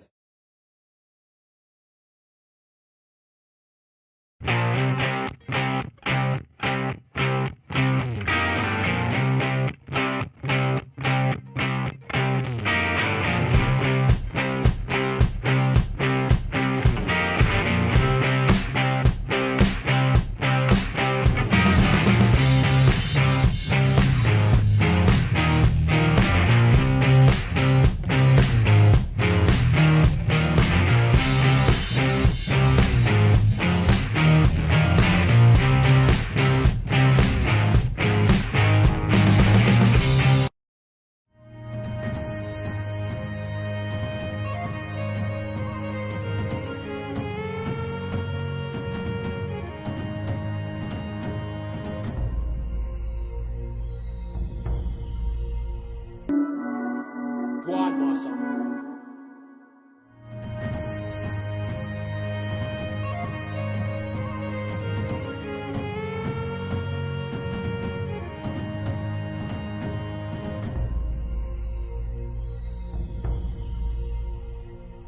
Good evening, ladies and gentlemen. Welcome to the Marriott Glasgow, and a very warm welcome to JATV Live's inaugural Scottish Boxer of the Year Awards here for 2022.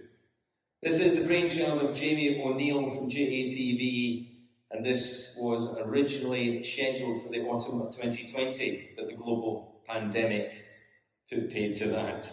So here we are, and tonight is a culmination of a year's work that has seen over 1,000 nominations submitted, over 15 categories.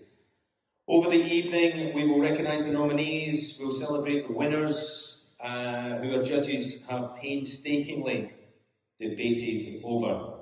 One thing we have learned is that every single one of these nominations is as important as the other, and there's no award show in the world that could truly... So welcome back to the Boxing Scotland Youth and Elite Championship semi-finals. And finals for the youths in Ring 2. My name is Jamie O'Neill, you're watching JTV Live's coverage on Boxing Scotland YouTube channel. We are almost ready to go with ring number 1. Just talk you through what we've got coming up. So we've got a few walkovers. Greg Patterson withdrew from the competition, so Jimmy Lang walks over to the final. Cameron Fraser gets a walkover after Niall Kelly had to pull out. He's broke his hand. I just had a chat with him there. Clara Honey-Witsma is withdrawn, so Caitlin Kelly gets a walkover at the final. Lennon Smith and Miles McGee is our next bout, which I'm looking forward to. Lennon Smith, I spoke to last week. He's been boxing just over a year. Like he had his 13th bout last week. So we'll see how he gets on today. And I seen Miles McGee earlier as well, so both nice lads. After that, we have Ross McAllister, James McCool, Mark Johnson, Cody Ritza, Liam Henry, Olivia Casasula from Renfrewshire. And then we're moving Josh Husbands and Albert Anthony in ring 2. Then we'll have David Nelson, Jack Swanee in ring 1. And then Paul Gravo and Kava Azizi will be ring 2. Then Ronald Devlin and Izzy Erinolua will be in ring 1. And Mohammed Abdullah Boma and Stephen Saunders will be in ring 2. So you can see ring 2 from here, so you could watch both. But if not, just check Box Scott's YouTube channel. The stream will be live. Oh, sorry, I've missed about it. This is Darren Smith and Martin Kerr.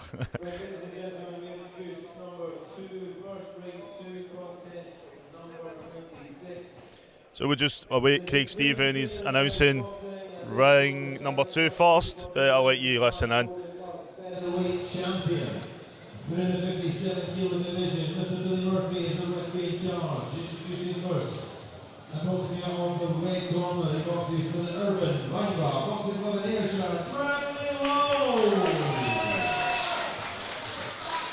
And in the blue corner, boxing for the Home House, boxing club West Lothian, Jack McFarlane.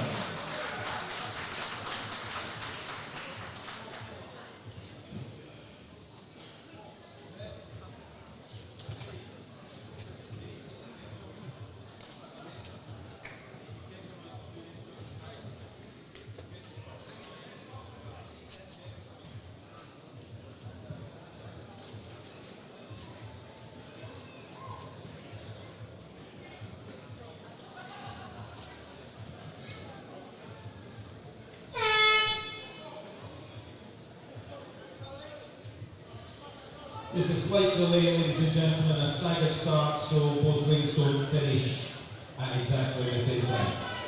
So just a couple of seconds before we start in ring 1 with contest number 51. So we're with semi-finals all day long in ring 1 in the Scottish Elite Golden Gloves Championship.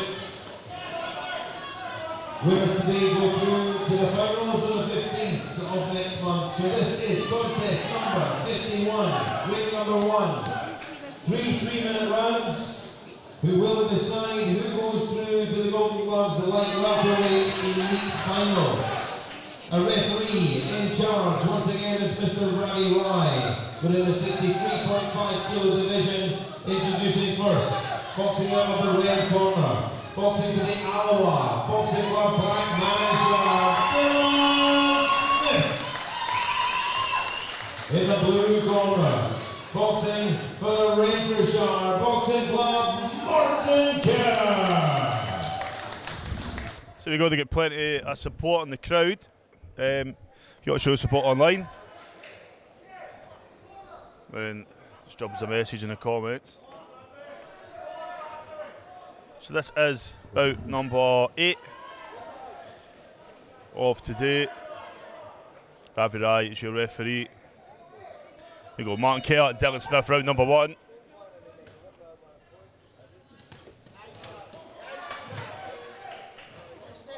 Both these boxers boxed last week to get here.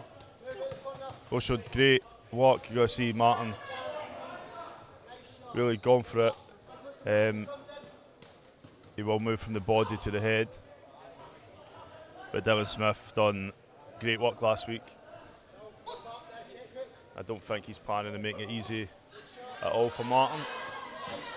Nice jab there, the left. See Martin switch to the body. That's when Dylan really needs to find his opening.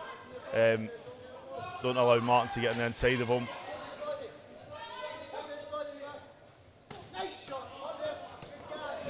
I mean, Dylan has thrown the body shots to Martin, but he just seems unfazed. Martin has a lot of power in his body shots.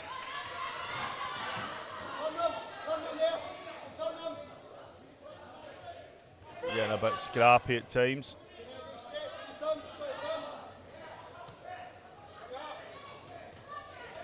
So I think we'll going forward, we'll keep this angle on the camera, so just get it up high. You can see both rings. I was planning to move it to the other side so we could see the winners face on, but I think it means you can keep an eye on boxing in both rings. We've had some, was earlier, Southside had boxers in both rings at the same time. So it'd be good if that happens again. You can watch them both.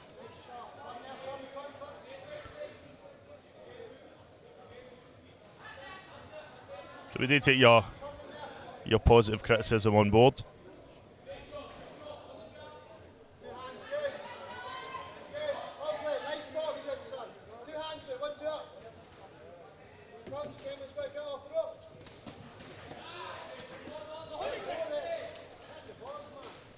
I think Martin would be most experienced boxer. Yeah, he's had over 50 bouts. Got the Alva team there. Just claiming a few of the shots were on or below the waistband. It's a bit close to Ravi Rai. Very, very experienced referee.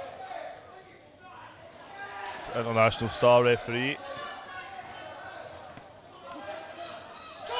And he will intervene if and when he has to. Oh, Pablo Palm is Pam. Oh, how you doing, Pam? You good?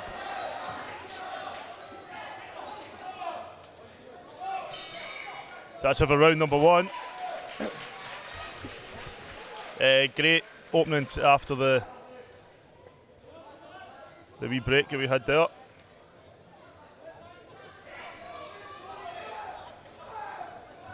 Don't forget, JATV Live's Scottish Boxer of the Year Awards will be in July the 28th at Glasgow Marriott Hotel. We've got tickets available. Now the prices are up on our Instagram and our Facebook. We're also looking for some sponsors. So if you or your business or you're in a business that'd be interested in supporting us, we could even sponsor a club to attend, for example. So if you had, say, a sponsor that wanted to book a table, we'll put our logos in that on all our streams for the next year, and they could sponsor the tickets for a table. We are aiming to cover the cost again for definitely young boxers or shortlisted boxers to attend. How are we, Jamie? I'm good, Ben. You're missing this, my man. Is this the second round, is it? Yep, second round. I think Martin Kell wants I think he needs to be somewhere, because I think he's looking for an early finish. But we've seen both of them box last week. Yeah, Martin looks like it's his usual aggressive style. We saw him coming forward, throwing the big body punches last week. Very successful in doing so as well. I think you know what you're going to get with Martin. Yeah. But it's one thing knowing what he's going to do, and it's another thing entirely trying to deal with it. Yeah. And the difference I'm seeing is when Martin's throwing the body shots are very, very powerful. Dylan has caught him a few times, but he's not really been as successful. I think he's just trying to slow Martin down rather than being able to maybe pick up as many points as what Martin has. Right. Andrew Slater, Lennon Smith will be on next. He boxes Miles McGee. It's a bout that I'm looking forward to.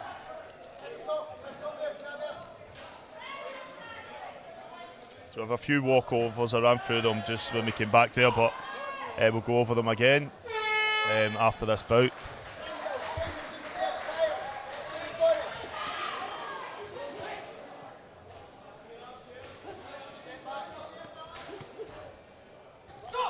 Getting tangled up now. So when we speak about Ravi Rai, do we say international 3-star referee? Yeah, he's a 3-star referee. That means he's able to work at the highest of international events. So to referee or officiate at, for instance, a Commonwealth Games, or World Championships, you would need to be a 3-star referee. So we have 2 in the country, I believe. We have Ravi Rai and George Brown. They're our highest ranking officials. Ravi was an official at the Commonwealth Games in Birmingham last summer. So he also another representative for Scotland down there last summer.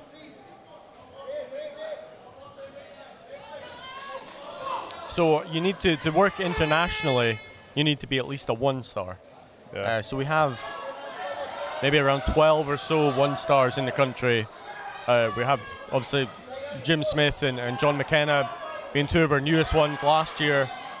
They qualified sort of last summer as a 1-star official.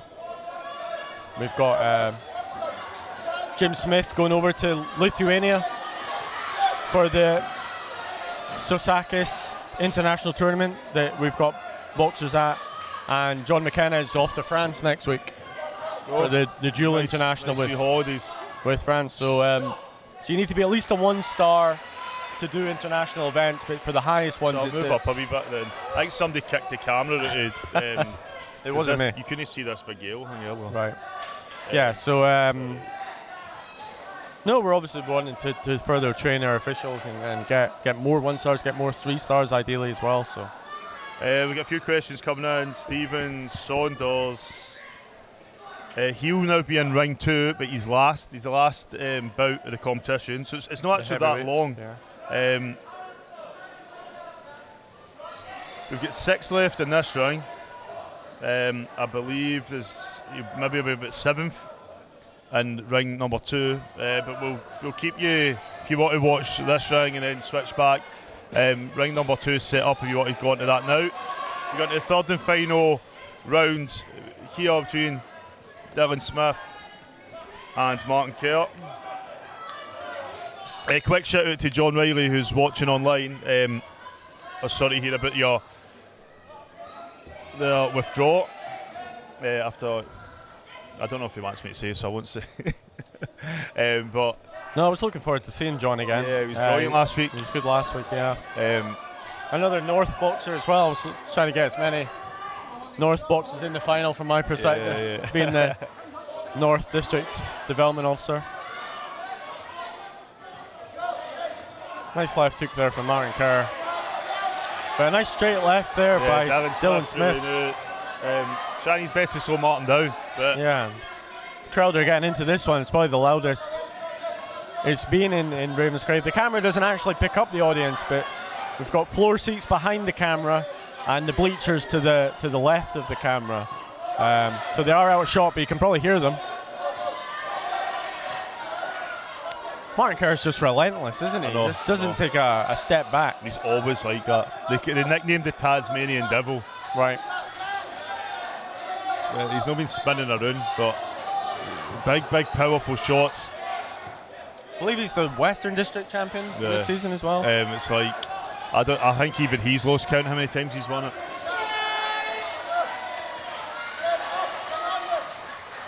So the winner will box Aidan Roger of Southside, who won the other 63.5 kilogram semi-final before the lunch break.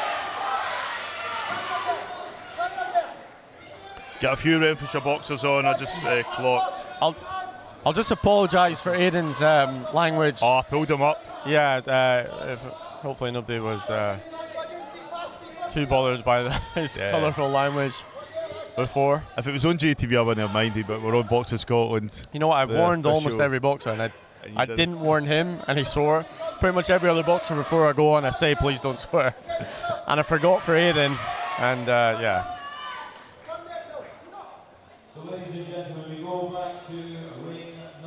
So we're still in round number 3 and ring number 1.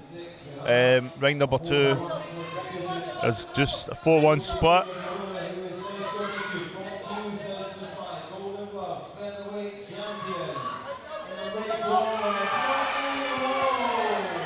So well done, Bradley Lowe. He's moved back up in Vinebrook.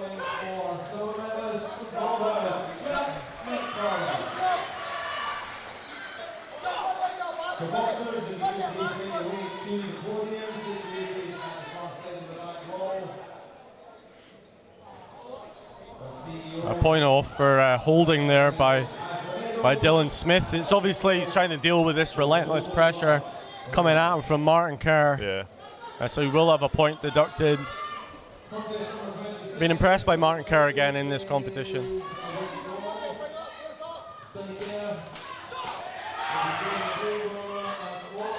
But it will go to the 5 judges at ringside that coming into the final seconds. It will be down to the 5 judges to make their decision.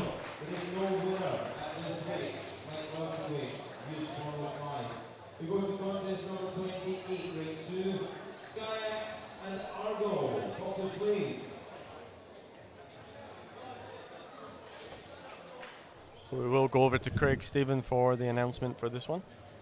And Ben will grab the winner for each chat. We'll be back in just a moment.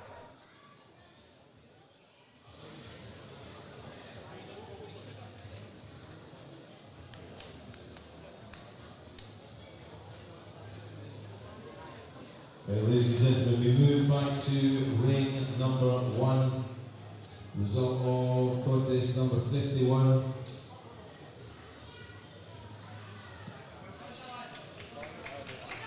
We have a unanimous decision. It goes in favour of the winner. Now through to the Golden Gloves Light Welterweight final in the blue corner, Martin Kerr. And please get the applause going as Dylan Smith.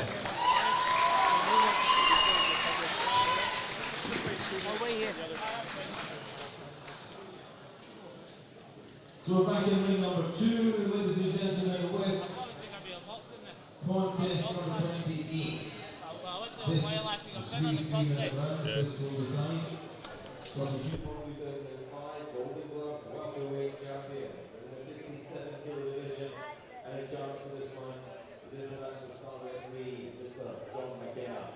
Introducing the red corner, boxes for Skyax Boxing in Dundee, presenting Jake Shaw. So we've got Martin Kerr from Renfrewshire. You've just won. You're into the Elite Golden Gloves final. How does it feel? It feels absolutely amazing. Happy with my performance. A few things I can brush up on, but overall happy. You were your usual relentless, aggressive self. You don't like to take a step back in there, do you? It's just been wild into me at this point. Like, I say I would change, but I can't. Last year you were also a semi-finalist. You lost to the eventual gold medalist Colin Kearney. How does it feel to take that one step further and book your place into your first final? I mean, it means a lot to me, honestly. I've always wanted to win the Scottish since I was like, 10-year-old, so making it to finals, making me so happy, honestly, now. You're going to box Aidan Roger from Southside next month. Is that somebody you've faced before? It's actually not, no. I've seen him about and he's obviously seen me, so there's nothing we can really hide from each other, but it'll be a good fight, honestly. I'm looking forward to it. Well, great job today. Look forward to seeing you next month. Thank you very much. Cheers. Okay, so here are the walkovers, ladies and gentlemen. The Golden Gloves welterweight semi-final, 67 division. We have a blue corner withdrawal. Therefore, Cameron Fraser, Ken Korth walks over to the final. The other semi-final, the 67 kilo division. Another blue corner withdrawal, Granite City, Jimmy Lane walks over to the final. So I don't know how much you're hearing for what Craig's saying, so I'll just run through them. We've got a few walkovers. Greg Patterson walks over after Jimmy Lang withdrew. Then we've got Niall Kelly withdrawn due to hand injury, so Cameron Fraser will walk over. Clara Honey Kisma is withdrawn, so Caitlin Kelly from that night will walk over. So now about 12 of this afternoon, Lennon Smith and Miles McGee. And in ring number 2, you'll see behind is Jake Shaw and Kenzie Moyer, Skyax versus Argo. Semi-final, Golden Gloves Light 71 kilo division. Mr. Tommy Winter, star referee in charge, introducing in the red corner. Boxing to the kill side. Golden Gloves Boxing Club, Lennon Smith. And in the blue corner, boxing to the Lockheed Boxing Club, Dundee, Miles McGee.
Oh, big right hand there from Miles McGee. I think Miles we're going to get a has- standing count for I Lennon mean, Smith. I think Miles has got a good game plan here. Just get right in Lennon's face. Try not to give him any room to manoeuvre or to. Yeah. I mean, we saw Miles McGee at our development championships win the development C, compete in the development C category.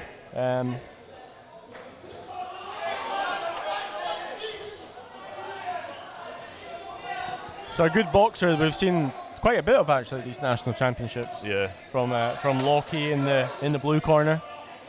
Lennon Smith's looked quite good so far in this competition as well. He's been brilliant. I was saying him last week, and I went up and asked him how long he'd been boxing, because I've seen him at an obvious show, and then he's just came through every tournament, every competition. He's had, I think this is his 14th bout in a year. Right. So he's kept busy. And I wanted to see him go far in the competition, but Miles McGee, I think, is kind of thought, if you want this, you want through, you're going to have to try and shut Lennon down. And because he is still within, he's moving up in the ranks, but he's still like a novice. He's boxed for a year. Yeah. I don't know if Lennon has the experience to deal with somebody like Miles, who just seems to. He's got good head movement, Miles. Something that you kind of notice. Obviously, seeing him ducking, and then he kind of leaps forward there, landing a good left hook. But what about so far? He's not the tallest of sort of 71 kilogram light middleweight boxers, but he's a very effective.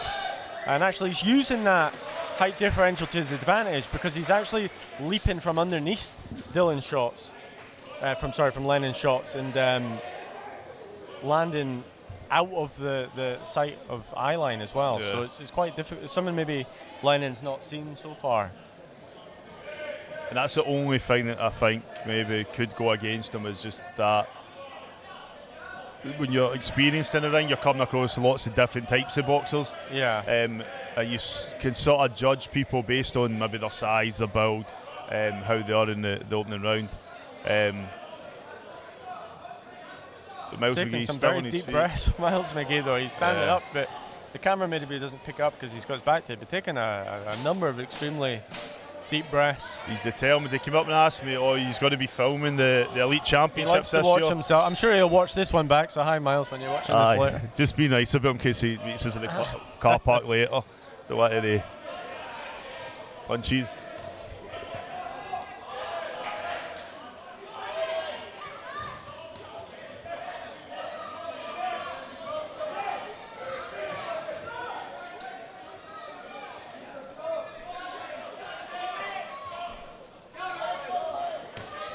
Nice left hook there from Miles McGee again.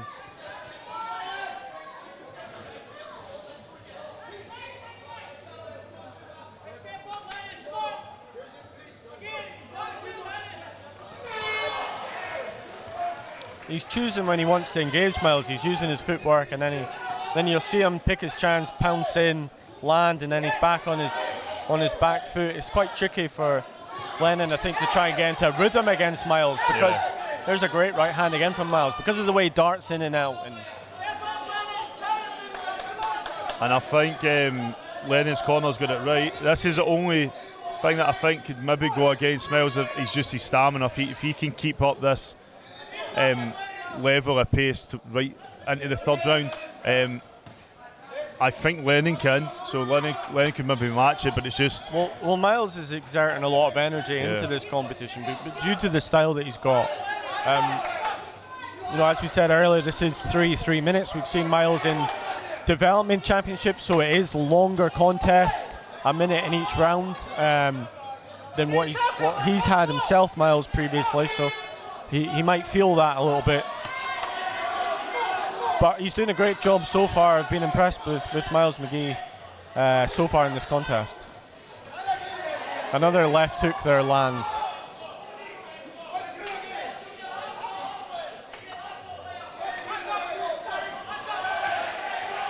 We will just repeat. Nice duck there from Lennon, landing the wee duck there and then throwing that left. We'll just repeat, we don't know what the scores are. We don't. It's close scoring. I think it's maybe a bit closer. I'm edging towards Lennon a bit later. Miles is slowed down slightly, but he is taking that step back when he needs to, getting in there when he needs to. See that there. Lennon's got to try and catch him, time him as he comes in, and he did it there a couple of times. He's actually had last 20-30 seconds probably the most success he's had so far, Lennon Smith, in this contest. Maybe starting to just time those attacks from Miles McGee. It's got very loud in here after lunch, hasn't it? Oh, really no. Everyone's well fed after lunch. I had a roll and chips and a baked potato. How was your baked potato? That was good. One more round to go in this 71 kilogram light middleweight semi-final. I'm loving this bout. We have one more semi-final to come in this weight category. In the next bout in this ring, Ross McAllister from Byron, who was last year's silver medalist, elite silver medalist, losing out to Harry McGrenner in last year's final, versus James McCool from Kincor. So it's an all Aberdeen semi-final next. James McCool, I believe, is the reigning Army champion. So we're gonna see him. He's gonna be pretty tough character, I'm sure, if he's an Army champion. So we go third and final round. This absolute belter between Lennon Smith and Miles McGee.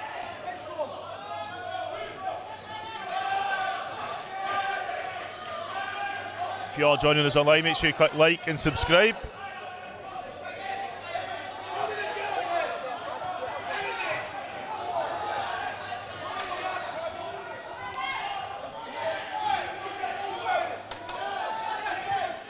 Big right landing there. Again, Miles throws it. I think Miles' constant energy will be something that impresses the judges. Yeah. Good left hook again there from Miles.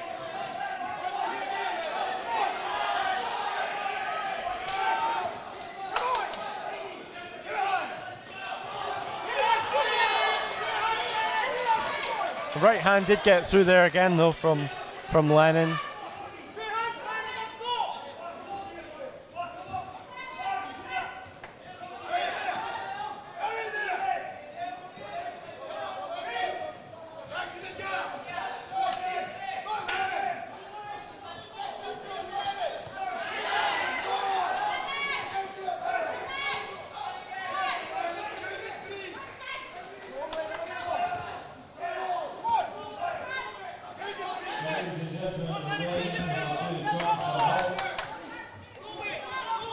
Nice left hook there from Lennon Smith, really caught Miles McGee flush. Maybe the best punch of this third and final round. We're coming into the final few seconds of this contest. It looks like it will go to the card. see Miles seems to be just stepping off the gas a little bit. He looks pretty tired now. He's put so much into this. A right hand lands from Miles again, though. This has been one of the best contests of today. I mean, an all-action contest. Right hand again from Lennon. For me, I think Lennon's maybe winning this third and final round. Yeah. So well done, Kenzie Moyer picks up the win in ring number 2. He was boxing Jake Shaw from Skyax. So well done to Kenzie, who last week left to go to his coach Eddie Wilkie's wedding. I don't see Eddie here, so maybe he's still on his honeymoon.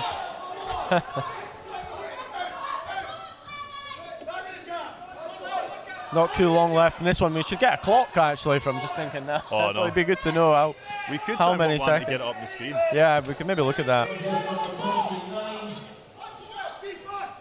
There can't be very long left in this one. There's the clapper, 10 seconds. We're into our last 10 seconds here. I think Miles is going to try and throw everything he's got. And Lennon catch the judges' eyes. But it is going to go to all the 5 judges' scorecards. Great contest. Aye, brilliant.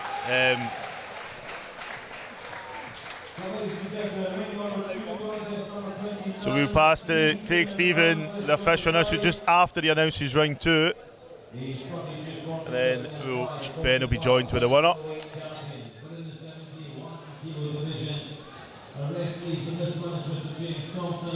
Introducing first the boxing out of the red corner. Boxing from Taggart, Scots Boxing Club, Dylan Jones.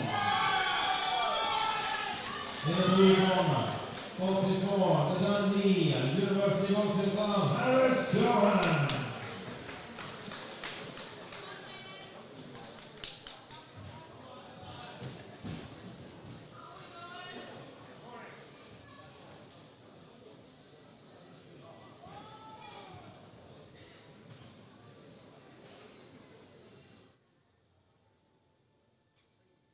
And we go back to ring number 1, ladies and gentlemen, the result of contest number 54. We have a unanimous decision. Was in favour of the winner through to the line middleweight, Golden Gloves Elite final in the blue corner, Miles Reed. And please, your appreciation. Well done there, Miles McGee. Do not forget the name Lennon Smith. I'll tell you that right now. His journey is far from over. The work that he's put in this last year. So keep an eye on him going forward. But Miles McGee knew what he had to do there. Came and he goes back to Lockheed. And we will be joining him with Ben Holme. Just a second.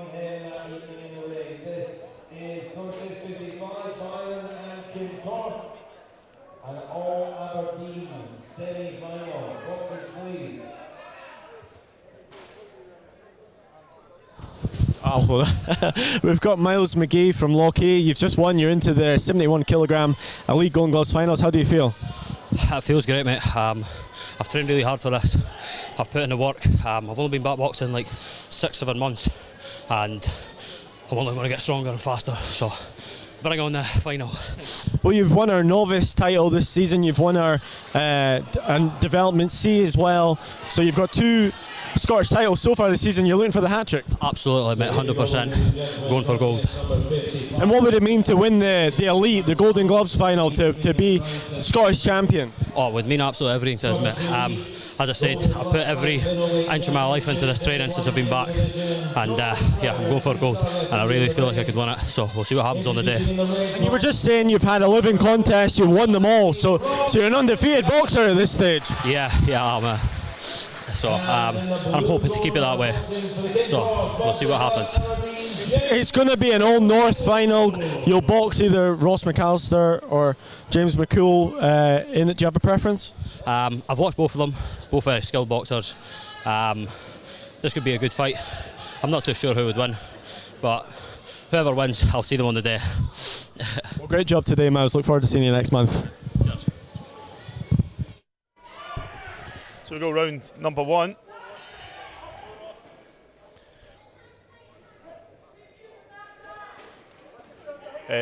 Ben will just be doing a few interviews behind the scenes. He's going to have to chat to Kenzie Moyer, Drumchapel boy. Drumchapel argued, just picked up his golden gloves. And Miles will be boxing the winner here, so Ross McAllister, James McCool. This should be another belter of a bout.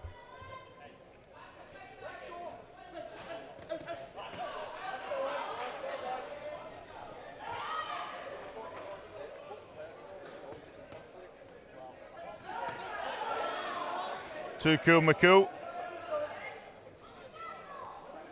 A few comments coming in.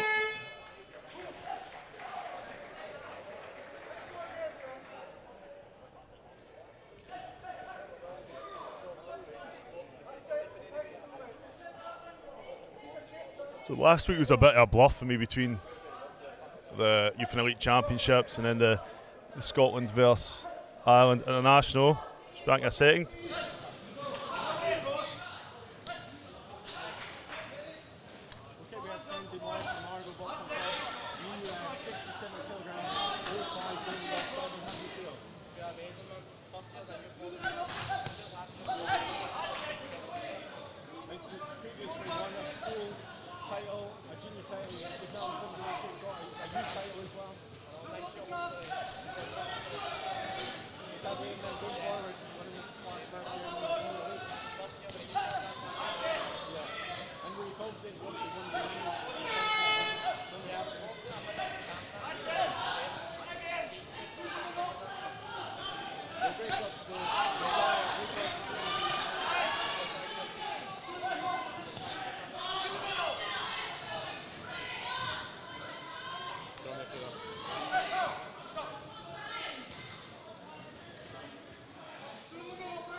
So we're back for the second semi-final at 71 kilograms.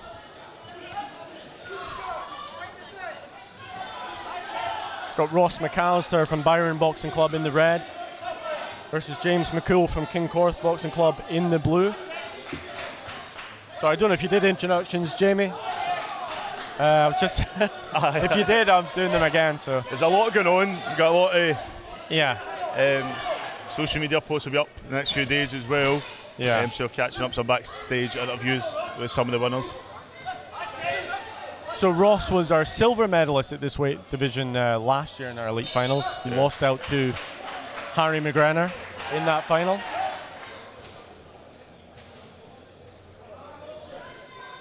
So this is an all Aberdeen semi-final. I see Miles McGee there keeping an eye on who's going to win this. Yeah, Miles. Just say I didn't know he's undefeated as an amateur boxer. 11-0. He's won 2 Scottish titles this year so far. 2 development titles. Now his first chance at a Golden Gloves title, which he will compete next month, Saturday 15th of April, here at Ravenscraig.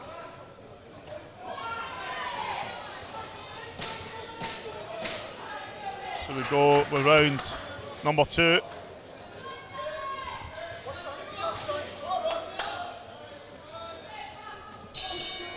So I think we said last year, Ross, member of the McAllister family in Aberdeen, obviously a famous name for boxing in Aberdeen. Probably previously did box for the Granite City Boxing Club, which is the McAllister gym, but he has since moved over the other side of the city to Byron Boxing Club. Well, actually, they're on the same side of the city, but you know what I mean. It's an expression. Not too far away, the 2 gyms, but.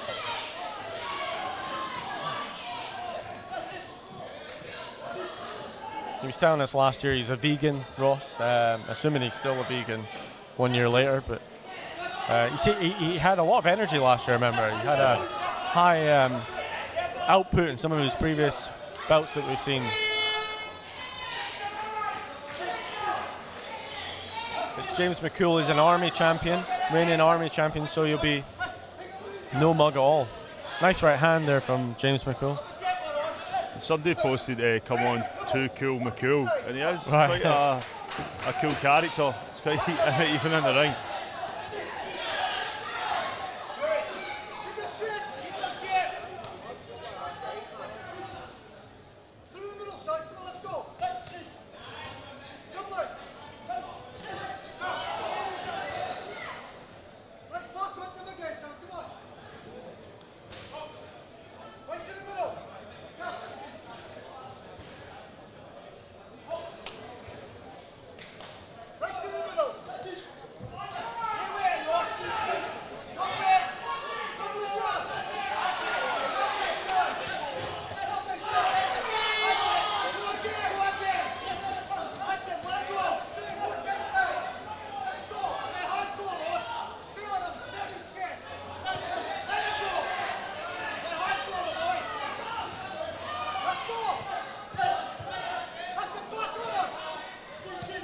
A great contest. It's one of these ones we're going quiet just because we're so transfixed by the action in the ring.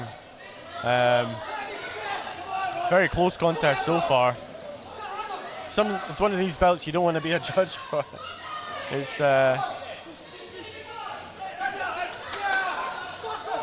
both boxers doing well.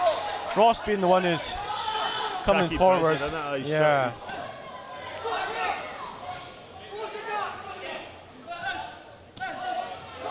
But James has been brilliant at sort of keeping his guard up, and there's a lot landed on the nice right hand there by Ross. That was punch of the round certainly from Ross McAllister. Ross looking to book his place in his second straight 71 kilogram elite finals.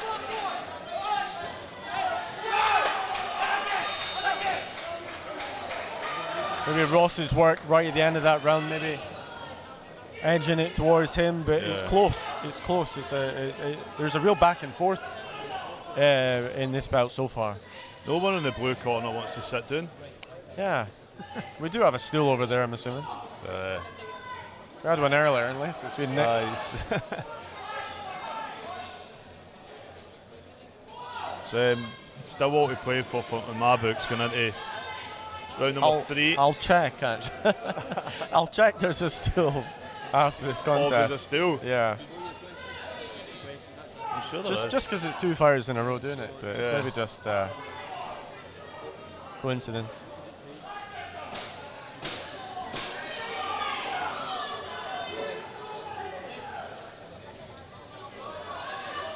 We're going to our third and final round. Still all there to play for.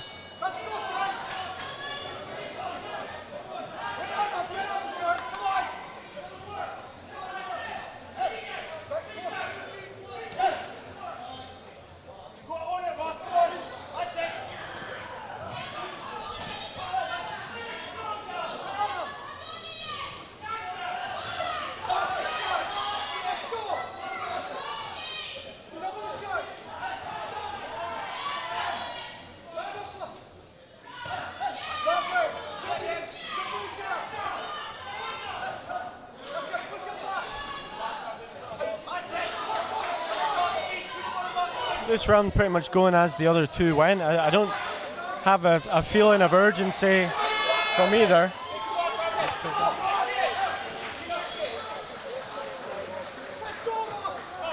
I don't feel like either of them are changing their tactic. They're going the same as they've done for the first two.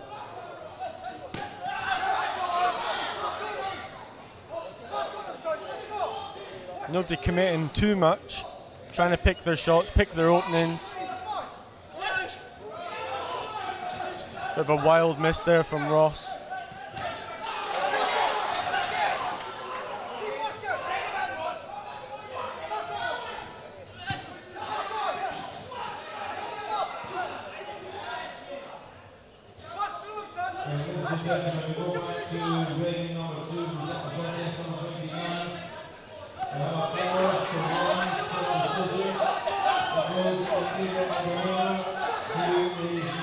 The final of this is going to be class. It's going to be great, yeah.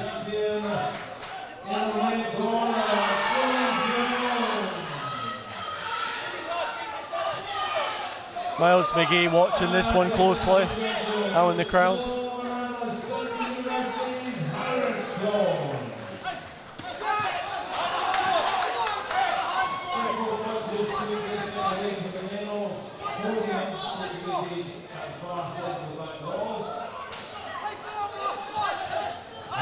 For me, Ross has done the better work in this third and final round. He caught him with a big shot towards the end of the second round, and I feel he's kind of taken control of the contest since then. It was pretty even up until that point. Obviously, it'll be down to those 5 judges ringside to make the call. It's not up to us, but I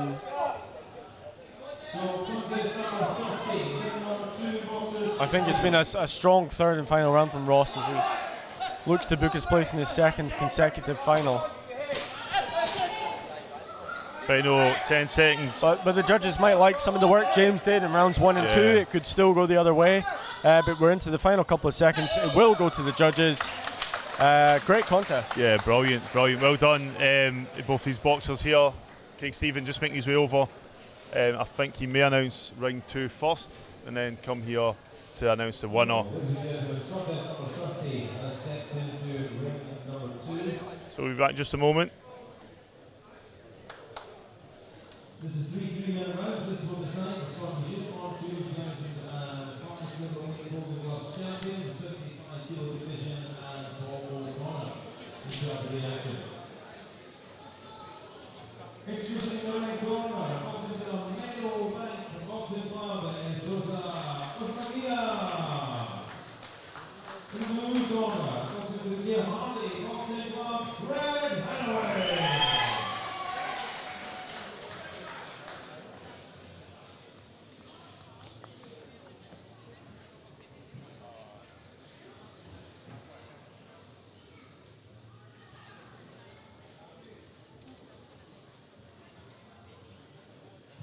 Back in ring 1. Result of contest number 55. We have a 4-1 split decision. Goes in favour of the winner, and now through to the light middleweight final in the red corner. Ross McAllister. So well done there to Ross. Ben will just grab him for a wee chat. Unfortunately for James McCool, but great work put in. I just feel like Ross maybe just kept it busier. Just kept the busiest through the rounds. So ring number 1, we move to the 75 kilo division. Both of our semi-finals back to back. First one. Okay, we've got Ross McAllister from Byron. You're through to the 71 kilogram final, second year in a row. How do you feel? Excited, ready, really ready. Had a really good fight this time. They've probably seen it on the YouTube. I enjoyed every second of it. It's the first time I've been out since last year, to be honest with you, but I've been putting in so much hard work as well. So it was a great contest. It was really close over the first couple of rounds. It looked like you caught him with a really good right hand right towards the end of the second round, and from there you kind of took over the contest, kind of dominated the third. Is that how you saw it? I knew he was going to be quite an awkward person to fight, so I kind of had to take it to him. And same as last year, I don't want to leave it. I just don't want to leave anything in the ring. Get all in the ring. Scottish Elite middleweight Golden Gloves. You were a silver medalist last year. How much of a motivation is that to go that one better and get the gold this time? Yeah, it's really motivating. I feel a lot more stronger. Last year I was a bit lighter. I had a couple of boxing matches at 69 and they changed it, so I was kind of boxing up, and with all the training I was doing, I was struggling to get up to the weight. But now I'm sitting at 71, perfectly fine. So, and I feel strong, fast, and I've got so much energy. Like I could have probably done that three of them fights. You're going to box Miles and McGee. It's going to be an Old North District final. The boxer from Lochee. Have you seen much of Miles so far? Yeah, I have. I've not really been paying attention to the prelims and the quarters we've been today as well. I've not really been paying attention to it, to be honest with you. I watched who's the boy I just boxed from King Corp, James McCool. I watched his fight last week just to see. So I knew it would have been quite awkward, but no, I didn't really make much game plans. I just wanted to figure it out myself. Sometimes it's better, I think, for myself to do that instead of overthinking it. Well, great job today, Ross. Look forward to seeing you in the final next month. Yeah, me too. We'll just a wee overlap there, but we're now in the ring for Corey Rizza and Mark Johnston, Newt Hill and Elgin.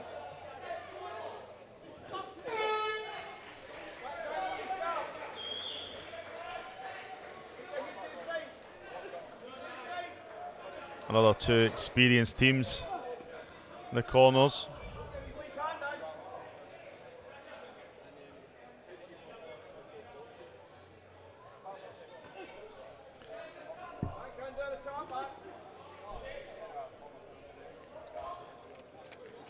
So in ring 2,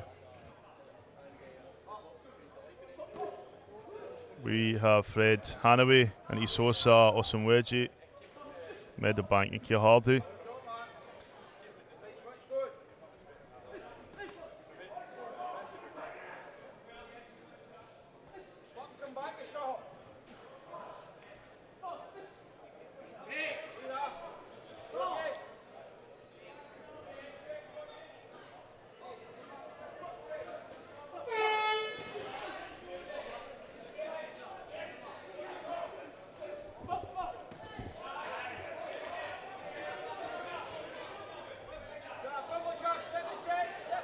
We literally have back-to-back interviews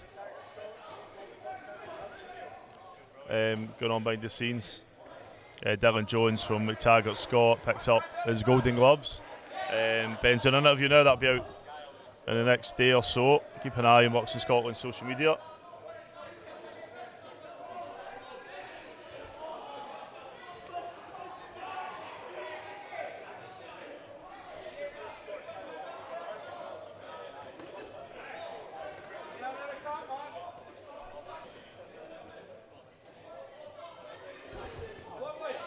Nice work there, the red corner.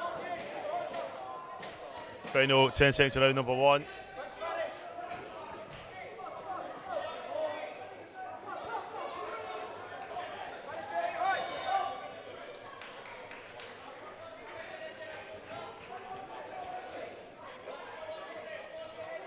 So, well, I've got you here, JATV Live Scottish Boxer of the Year Awards. Will be Glasgow Marriott Hotel on the 28th of July. Tickets are available. You see tickets there, standard tickets from £45 upwards. We've also got some deals on bookings for early bird tickets, so check JATV Live's Instagram and Facebook page for that. We're also looking for sponsors, so if you want any of the sponsor packages, then drop us an email, jamie@jatvlive.com, or WhatsApp 079 33 860 363. We're looking to make this year an even bigger and better year than it was last year. Here we go with round number 2. You're watching JATV Live's coverage of Boxing Scotland's Youth and Elite Golden Glove Championships here at the Ravenscraig Sports Facility in Motherwell. With me, Jamie O'Neill, and Boxing Scotland's Ben Holme.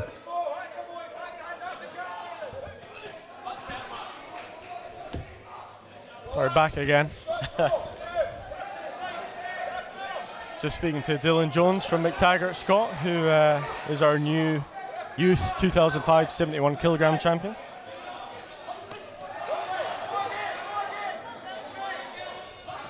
That was his first title of any variety, Scottish title, and he's done it in the Golden Gloves. So I seen him smiling when he walked past. He was buzzing. Yeah, no, he looks pretty happy.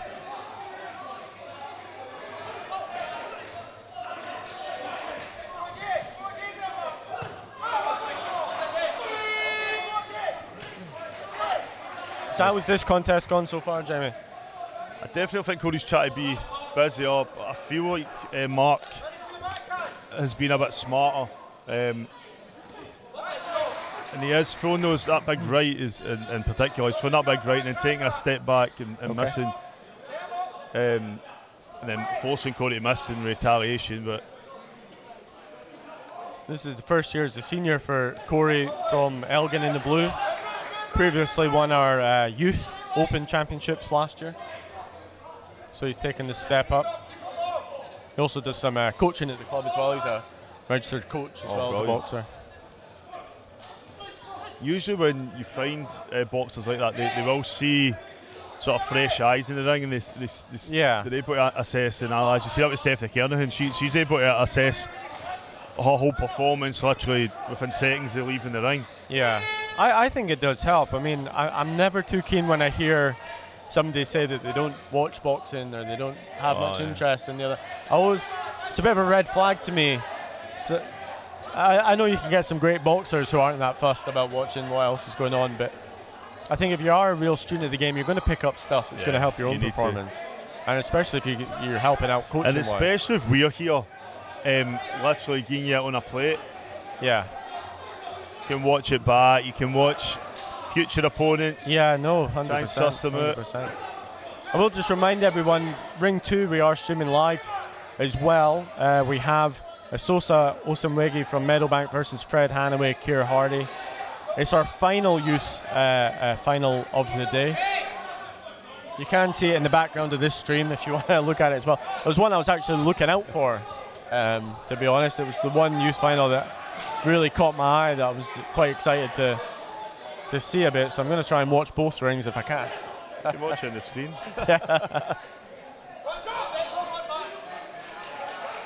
So that's it for round number 2. Got one more round left.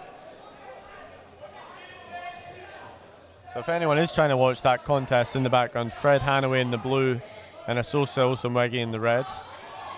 You can't zoom in from here, can you? Possibly I could. Nah, there's no point risking it. It's gonna mess the stream, but.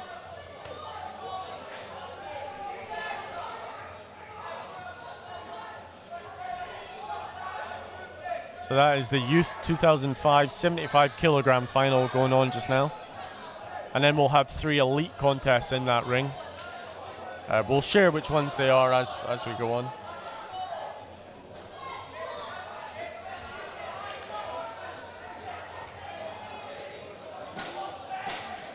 So we go third and final round.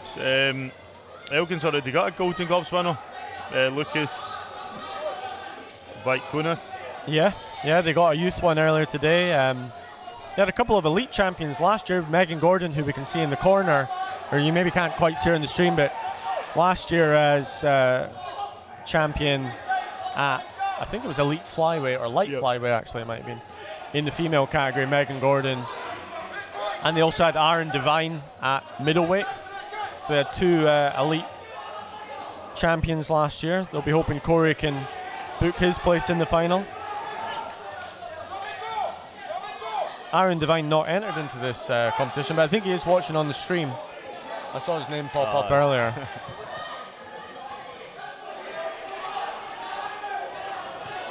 The man he beat in that final last year will be in the ring next, in ring 1. Olivier Casasula from Renfrewshire. He's boxing Liam Henry for D Unit. I'm expecting that to be a bit explosive within the crowd. I know there's Liam's brought a few mates, or he's usually got a few mates with him. And the Renfrewshire team is here already for Martin Kerr's bout earlier. So this is the first of our 75 kilogram middleweight semi-finals.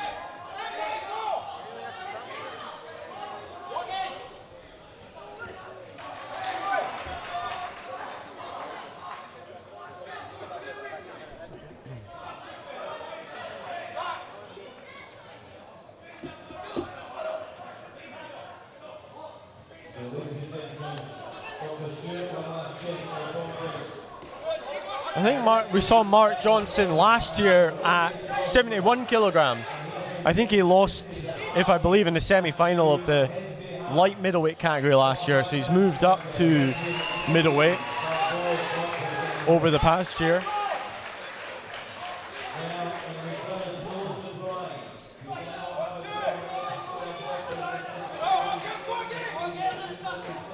Nice shot there from Mark.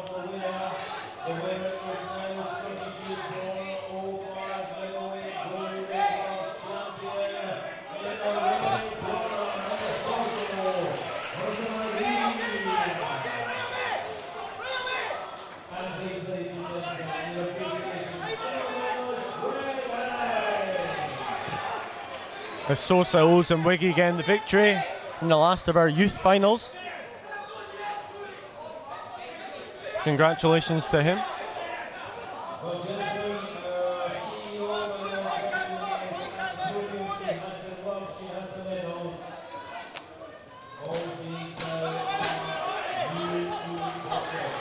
Final 10 seconds of round number 1 as these two really go at it to finish this bout off with a bang.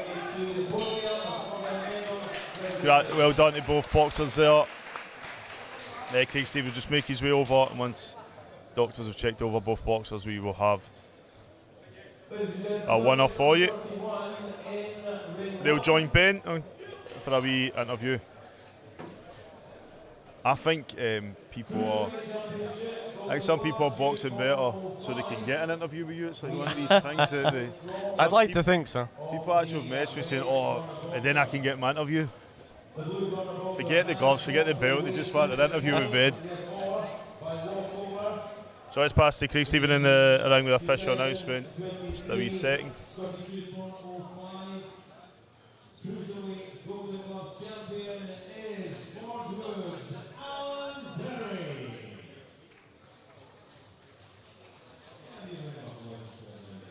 I don't know if Alan, I think Alan has already been presented with this medal, but that is our champion, Cruiserweight, Youth Sport 05.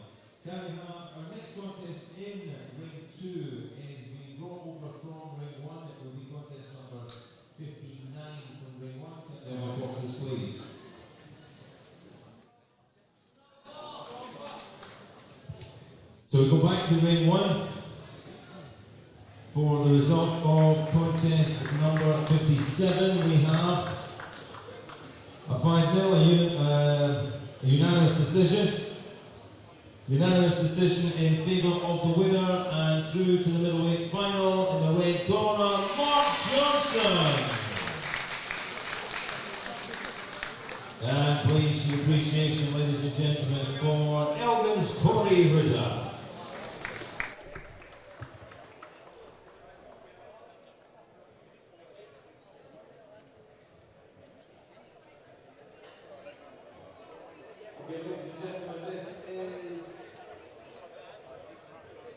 This is one over from ring 1. This will be contest number 59 in ring 1.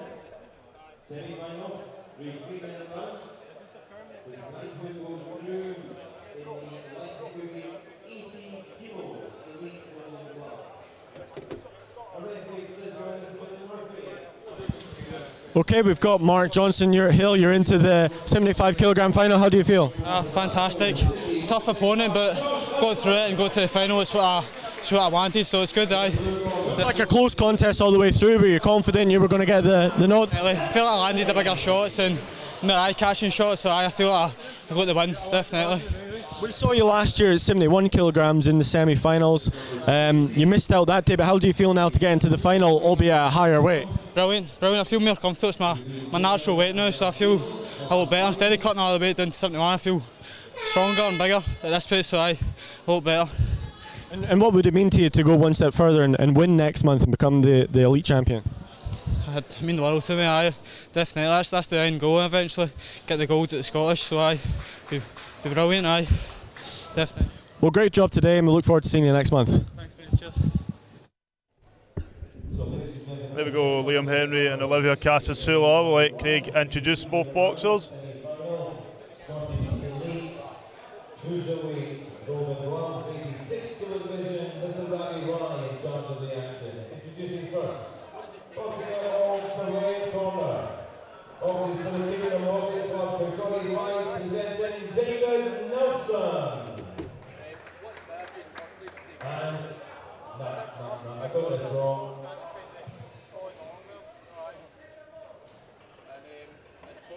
I do beg your pardon, ladies and gentlemen, I skipped the contest. Should have known when I said cruiserweights. Right, let's start again. Let's pretend I said nothing. This is contest number 58. Contest number 58 is 3-minute rounds. Semi-final in the Elite Golden Gloves middleweight 75 kilo division. The referee remains the same, Mr. Ravi Rai. Introducing in the red corner, boxing for the D unit, Boxing Club Dumbarton, Liam Henry. And in the blue corner, boxing for the Ravenscraig Boxing Club, Olivier Casasula.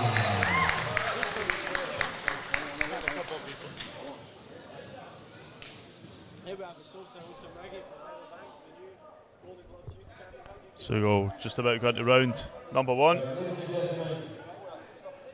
Olivia Casasula and Liam Henry. Before we ring the bell, I have to inform the referee who has to call me our doctor. So ringside doctor has to be called to me out the back. So we'll be waiting for the doctor to come back and join us.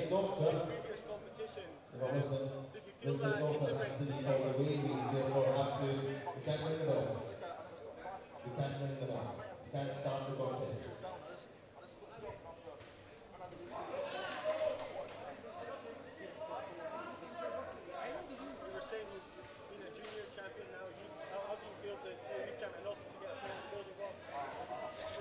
So you have a wee look there, you'll see Isosa Osunweji is having his interview, but that will be posted in the next few days on Boxing Scotland's YouTube channel. In the meantime, you've just got my beautiful face as we just wait for this bout. Cheers, well done. Cheers. Oh, I'll keep my sound up. So the doctor will just be checking someone else elsewhere. Cheers. Cheers, bro. Cheers. Well done. So Sosa Osamwegi just had a quick chat with them. We'll be publishing that probably tomorrow on the Boxing Scotland social media channels. That was their last youth winner. Now just have elite finals. Dr. Stewart will supervise both rings. So we're going to start this bout.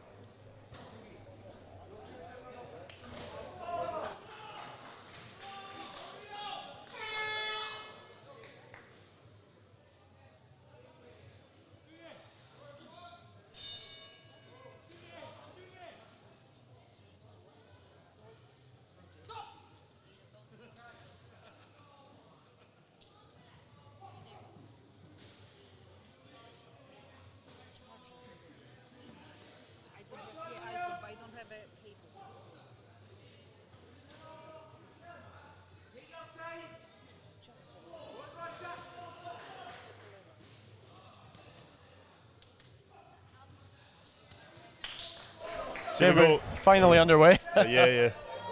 Got there in the end. So this is Olivier Casasula.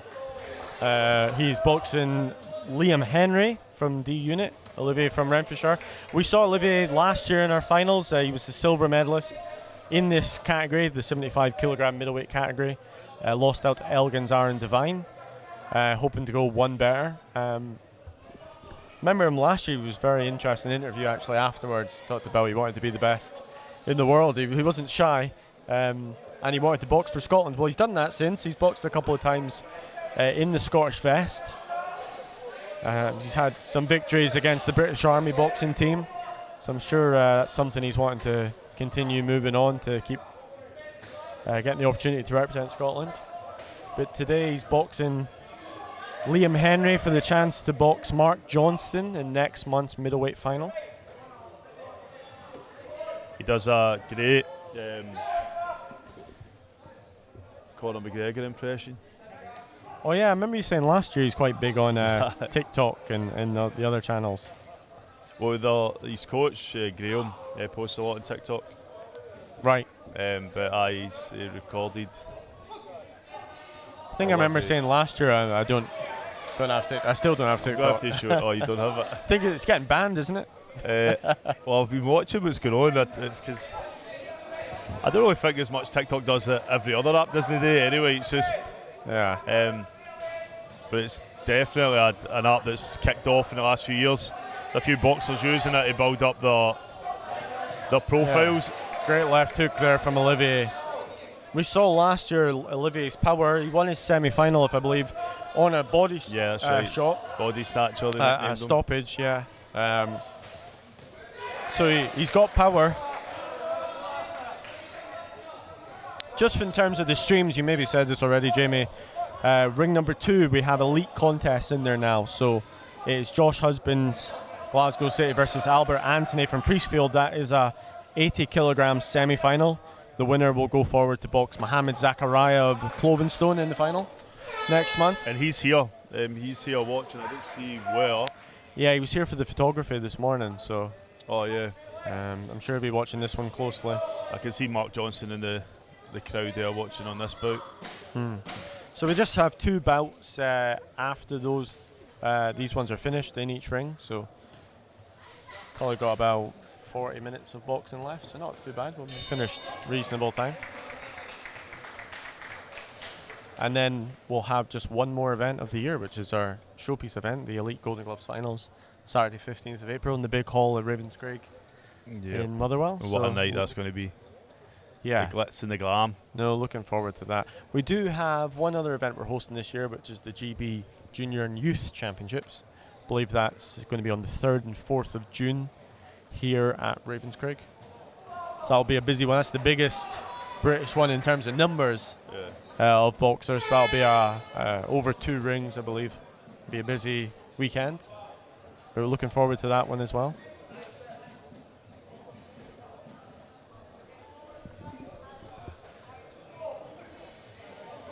So So Albert Anthony still boxing in ring number 2, Josh Husbands.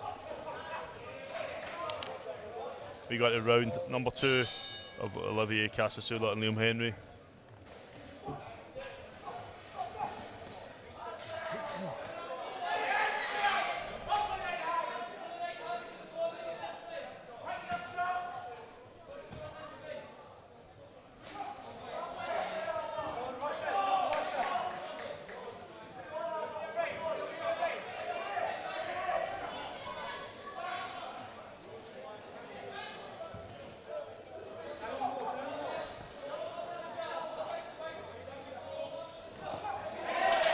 Nice body shot there from Liam Henry, straight right hand.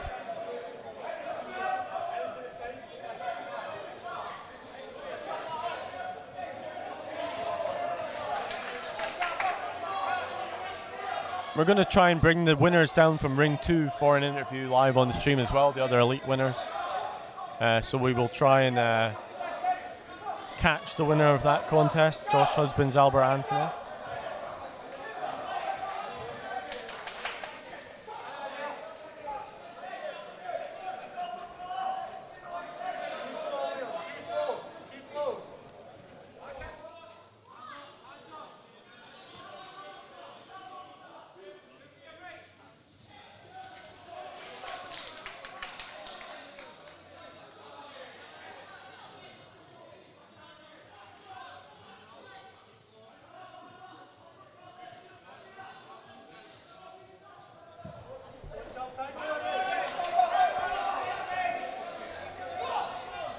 Nice feed left there, landed from Leo. Edge for referee to get involved.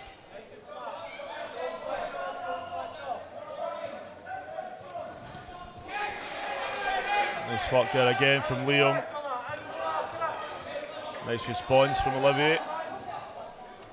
Liam Henry's done a good job in this second round. Yeah, he has.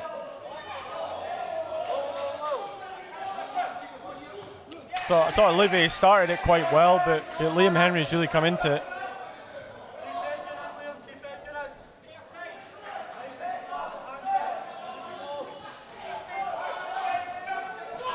I think this is going to set up a good third and final round, if I'm honest. Ravenscraig deducting a point now to Olivier for, I think, keeping his head down.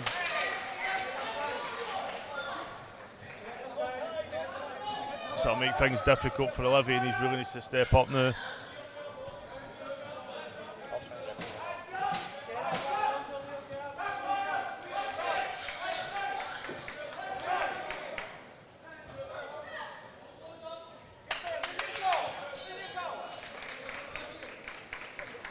So that's the end of round number 2. Got one more round left. Ben's just grabbing some. He's going to grab the winner from Albert Anthony and George Husbands. I'll let you listen into that. You'll see in the far side. The winner and through to the light heavyweight final in the red corner, George Husbands. That was scored a 4-1 split decision.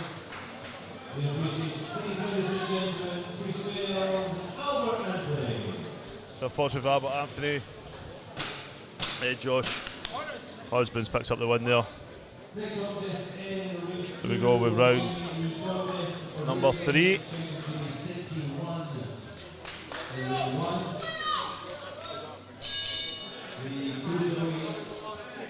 Semi-final on heads and east of right. So we go now on head and east of right, please.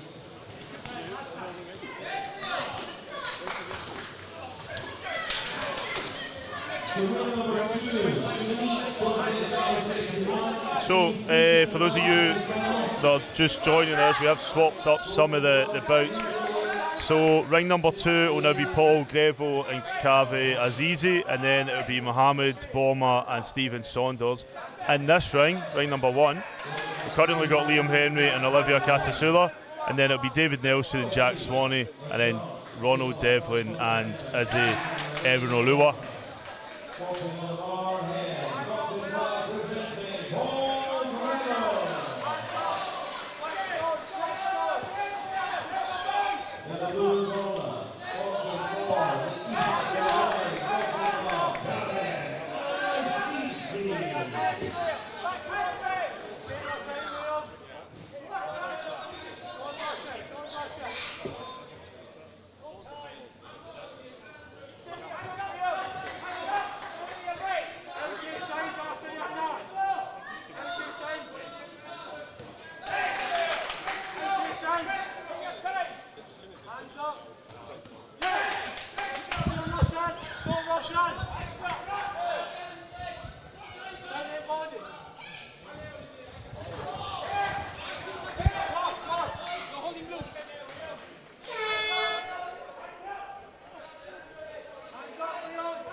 So.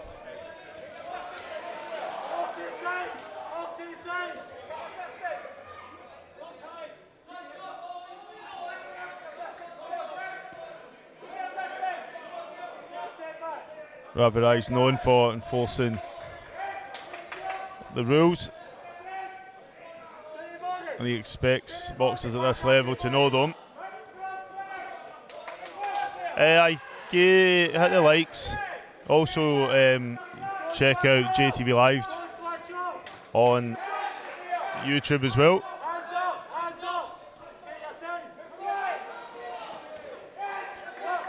Nice work there from Liam. Final 10 seconds around number 3.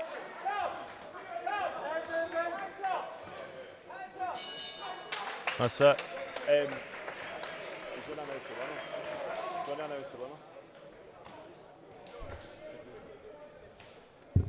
So just going to go right to it. Okay, we've got Josh Husband's Glasgow City. You're through to the 80kg final. How do you feel? Buzzing, mate. Happy to get a win. It was a split decision, but were you confident you'd done enough to get the decision? Don't get me wrong, it was a tough fight, but I thought I edged the first 2 rounds, so did enough to win it. So on to the final now. Yeah. Through to your first Golden Gloves final, how do you feel about that? Oh, buzzing, mate, because I won the novices and intermediates just not that long ago, so to get into the final of this, happy days. You boxed Mohammed Zachariah from Clovenstone, who got the bye into the final. Have you seen much of him before? I've actually fought him in the novices in my first time round, and he beat me in a split decision, so it'd be good to get a match game with him, you know. So you're going for revenge for that one? Hopefully. Well, great performance today, and good luck next month. Thank you. Cheers. Cheers, mate. Thanks. Great work there for Ben. We're on a tight schedule. Going to go straight to. Going to go back to Craig Stephen in the ring with a official announcement. Number 58, very close contest of 3-2, split decision. It goes in favour of the winner, and through to the middleweight final in the blue corner, Olivier Guerra. So done that to Olivier. I think could have been, for me, it could have been either way. I think it was a very thin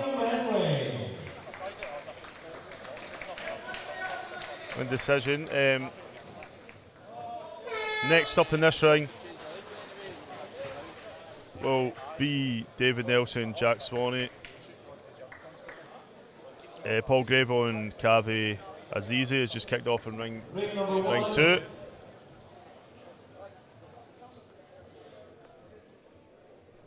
I'll cut straight to Ben with Olivier.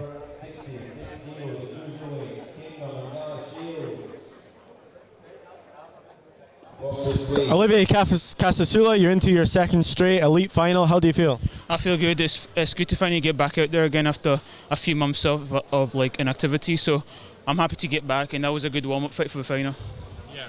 It was a 3-2 split decision. It was razor sharp on the judges' scorecard. Did you feel you done enough to get the result? Yeah, definitely. I felt like I did enough to give a job, but he was a strong boy and he kept coming forward and he had good shot selections and stuff. I think just because I've been off for a few months, maybe my ring rust was a little bit there, but like I said, it was a good warm-up for the final and I'm feeling confident for the final now that I've done that. You were silver medalist at this weight category last year. Obviously, it was Aaron Devine got the nod on the day. How much motivation does that give you to go one step further this year? I mean, it's a motivation, you know. I started boxing when I was 18, so to get to the Scottish final in such a short space of time, it goes to show how much and how willing I am to put the work in to get to the top level, even though I've not had as much experience as the kids that have started a bit younger than me, so it's confident. Since last year, when we saw you in the final, you've represented Scotland. That was one of your ambitions that you said on the interview last year. Is that an ambition moving forward to get a chance to represent the country again? Yeah, definitely. I mean, I've been fighting for Scotland for a little bit just before the Christmas holidays and stuff, and I was able to win all my 3 fights for Scotland, I believe it was. So that's just confidence and, you know, and me knowing that I've got the ability to stand my ground when it comes to fighting for Scotland and representing them in a good way. So, yeah. Brilliant. And you move forward to the final. It'll be Mark Johnson from Newark Hill. Have you seen much of Mark before? Mark is sharp, you know, I've sparred him a few times. He's a good boy, so I've got a rough idea of what he's like, but he's going to be a tough opponent, but I'm ready to bring it as well because this is my year. Everything that I've said leading up to this, I'll get into the Scotland squad, I'll do all this, has all happened, so this is just another one of those things I'm speaking out there and I know it's going to happen if I put the work in.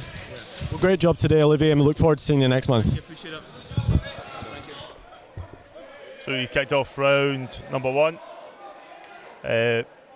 David Nelson, Jack Swanee.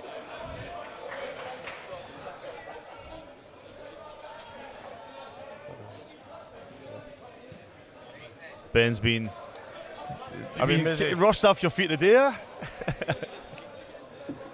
Know that you have to be keeping busy in other tournaments you were doing, ring announcing as I well. know. The last one. And I didn't announce any wrong either. Oh, if Craig Stephen hears that. It's so easy to make mistakes. See me just glance as well. You know what? I had to concentrate. So I have actually got a greater appreciation of the job of the MC having done it. Because it's not easy. Like they make it look easy. And it's constant as well. I mean, it was just a conveyor belt. When I did it, it was the 2 rings as well, so it really was just constant all day. So yeah, I've definitely got an appreciation of the work like Craig Stephen, Gregory Houston and that do on a week-to-week basis. So these two in the ring now, David Nelson in the red corner, Jack Swanee in the blue. Big punchers, you see them firing body shots at each other now. Both similar height, similar range.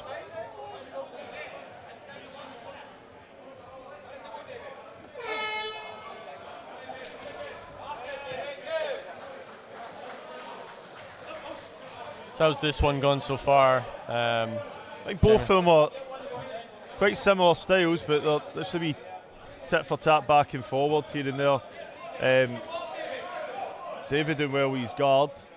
Jack's got his hands down most of the time, but he's throwing these big power shots have moved from the body here and there. Mm-hmm. Interestingly, we have both 86 kilogram semi-finals on at the same time. So ring 2 that you'll see in the background is the other 86 kilogram semi-final between Paul Greville, Barhead, and Kaveh Azizi of East Kilbride. And then obviously in this ring, David Nelson Kingdom, Jack Swain, and Gala Shields. I think that's quite interesting. We've not really seen that before, where the 2 semis are on. So there's no chance to watch the opponent. Oh no, I think we need to make this like a. They should do this with all the semi-finals now. That's On it. at the Just same have time. them in split rings so nobody can eye up the opponent.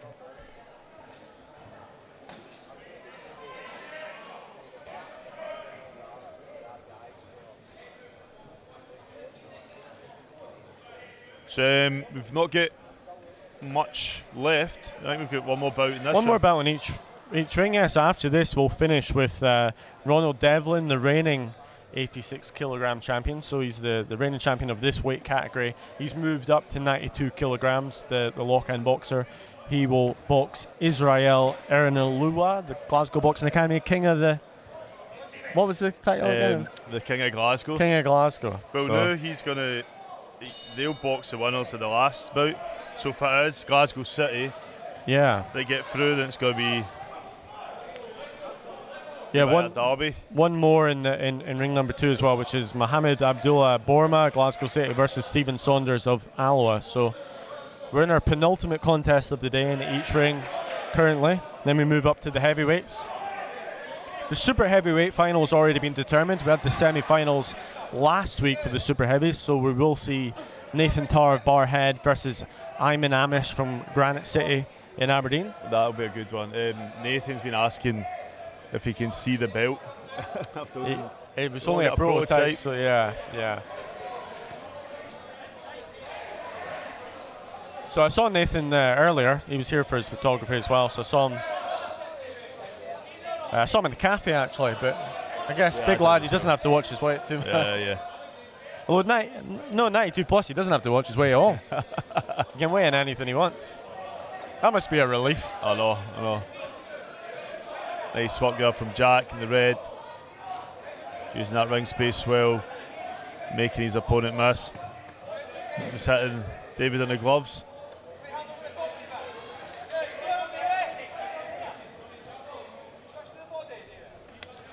No, it's been a great day's boxing again. All our youth finals have now been decided. Just 4 semi-finals in the elites to go, and then we're on to our biggest event of the year. Yeah. Can't wait. Jack Swanee really unloaded, but David gave him something back. Also, we'll have all the lights and the glitz and the glamour and the music and all that for the Elite Golden Gloves. So another great night, I'm sure, next month. I'll need to speak to my fairy godmother and get maybe a pumpkin carriage for me arriving in my... If you find this slipper line at the end of the event, you know it's mine. Yeah. All the boxers were asked this morning what their walk-on music would be if they get through. So I have a list of. We've got a list of walk-on music for them all. So if there's any complaints about the music, it's not our fault.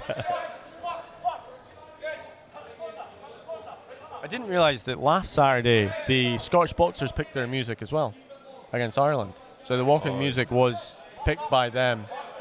Apart from Isaac Akram, because Craig Stephen chose not to play the one he selected. I can't remember. It was a rap song that I think Craig Stephen felt had too many expletives in. I'm going to ask him. So Isaac Akram didn't get his chosen walk-on music, but I think everyone else did. I'm going to find out what it was. I'm going to mess with him right now. He's of course abroad. He's away with it. Yeah, he's with Lithuania with the elites. Yeah. He got his first win as an elite international last week, Isaac. In fact, Scotland won every contest, all 13 of them. So we're about to find out who's won in ring number 2, if you look at the top of the screen. Do we have Jared from Ireland on tonight? No, no friend. We're going to meet him one day, you know that.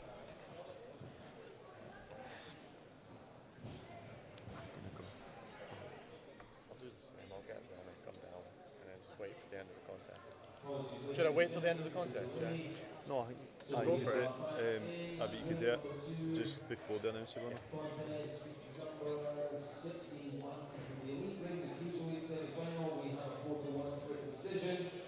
Goes in favour of the winner and through to the final in the red corner. So Paul Gray will pick up the win there. We'll speak to him in a few minutes. We're going right into round number 3 here in ring number 1.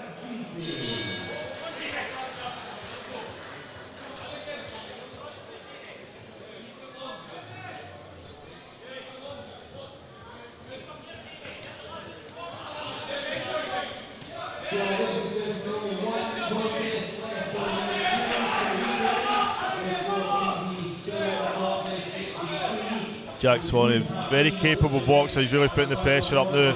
David firing back when he can, but they're getting a bit tangled up now.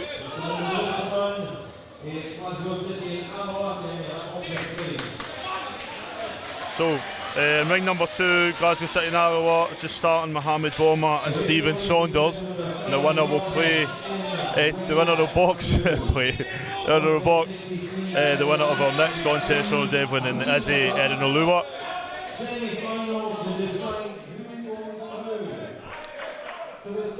So I wonder if we've maybe got Mike Keane watching on the stream. I wonder if we've got Mike Keane, the Kingdom coach, maybe watching on the stream from Lithuania. He's over in Lithuania with the elite boxers. He's obviously a national head coach, but also the head coach for Kingdom Boxing Club in Fife. So hello to Mike if you are watching. He was here last week with Kingdom boxers, Darryl Gray and others.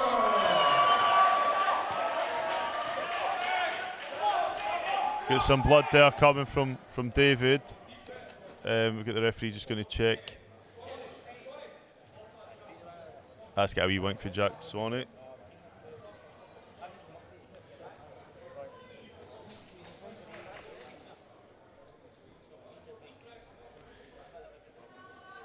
So here we go, this bout's going to restart. 1 minute left and we'll find out who the winner is. And we'll see who's boxing Paul Greville in the final.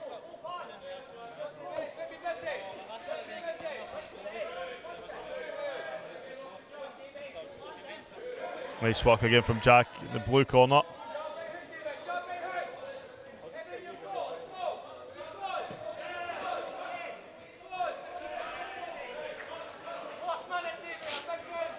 So as soon as this bout ends, we will go straight to Ben with Paul Greville, and then we'll know who's going to face him shortly after.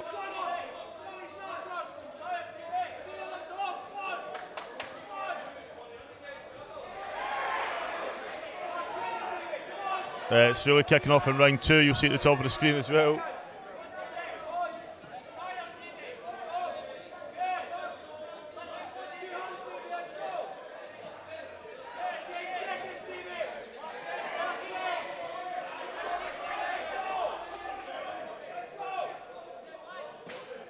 Final 10 seconds of round number 3. Jack just needs to think bide his time. I think he's done enough myself throughout the 3 rounds. There we go, let's pass to Ben Holme with Paul Greville. Paul Greville, Barhead, you're through to the 86 kilogram final. How do you feel? Feel good. That was a tough fight, but fought this boy before back in November and he got the best of me, but this night I was just trained hard for it and I'm here now, so been training hard for this one. Were you confident at the end that you were going to get your hand raised? Aye, I felt good. Felt like I landed the cleaner shots and I felt my fitness, but I did get dragged into a fight, do you know what I mean? And I'm always getting dragged into fights, but you just got to show your heart, and then I got in there at the end, so it was good. Into your first Scottish final next month, the Elite Golden Gloves, how does that feel for you? It feels great. I missed out last year because of COVID, I wasn't well, but this year it's been a long time coming, so I'm wanting to win it. I've trained hard for it. See who I get in the final this one, whoever gets a hand raised now. Yeah, well, the other cruiserweight 86 kilogram semi-final has just concluded, so we are just waiting for the announcement. We'll maybe just get your live reaction if you want for who's going to win. We'll just hold that for 1 second. The winner through to the cruiserweight final in the blue corner, Jack Swanee. So Jack Swanee gets it. It'll be him next month. How do you feel about that? I seen him as a southpaw, so it'll be a fight. I reckon I'll win it. I feel good. I've got good fitness, but I'll fair play to him. We'll see you on the night, and it'll be a good fight. Look forward to. Well done today. I look forward to seeing you next month. Cheers.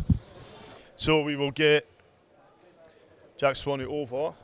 Just before we do, just want to give a big shout out to the Boxing Scotland team in Lithuania and in France. If you guys are watching, Luke Bibby, how you doing, my man? That was a request, but I'll give you a shout out to Luke Bibby. You can watch back all your bouts for Scotland vs Ireland. That's up in Boxing Scotland's channel. We're just waiting, and we will grab an interview.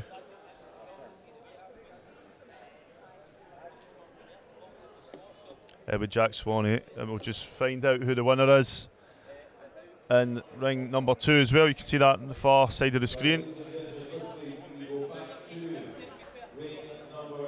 Oh, Amber Keane, how you doing?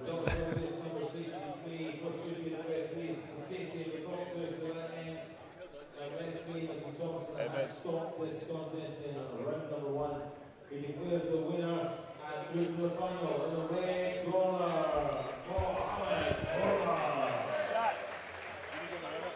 And please, ladies and gentlemen, your appreciation analysts. So Jack Swanee, Gala Shields, you're into the 86 kilogram final. You were just having a wee chat there with who you're going to box next month, Paul Greville from Barhead. What were you saying to him?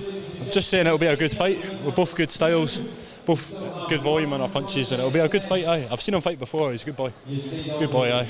You were a semi-finalist last year in our elites at light heavyweight. You lost to the eventual gold medalist Robert McNulty from Renfrewshire. How do you feel to take that step further and book your place in the final? It's just what I've been working hard for. Actually, I had some time off after that because my head was all over the place. So I got back in the gym last few months, worked hard, got 2 wins, now into the final, so I'm buzzing. You'll go into next month's final now. What would it mean for you to get the belt? It would just be everything I've been working for the last 5 years. It would just be a dream. That's what my focus has been, so I'm going to get it. Well, well done today, and I look forward to seeing you next month.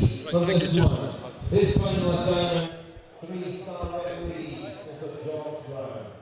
Introducing in the red corner. Just turn that camera on. Boxing to the walk-in, boxing for the Emperor, Ronald Devlin. What did it take to stay in the blue corner, boxing for the Glasgow Boxing Academy, Israel Erolua. What inspired you in the first place to get into boxing? Well, actually, my best pal started boxing, and I was just at a loose end. I just didn't come up today, so it got me along, and I've never left the place. It's been the best thing in my life. So here we go. So we know Mohamed Bomber's in the final. We'll find out who he's going to be boxing. Helps your life in any way, it helps. This is Ronald Devlin from Loch End, and Izzy Erolua, the king of Glasgow Boxing Academy.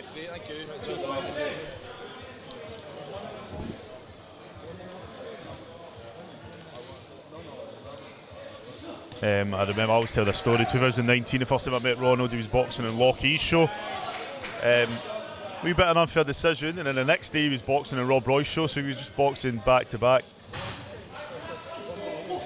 So I know he likes to box. We spoke earlier about him moving up weight, and he wants to move back down. Swear. What are you asking for? Just how you feel. Just how you feel. Just wait there.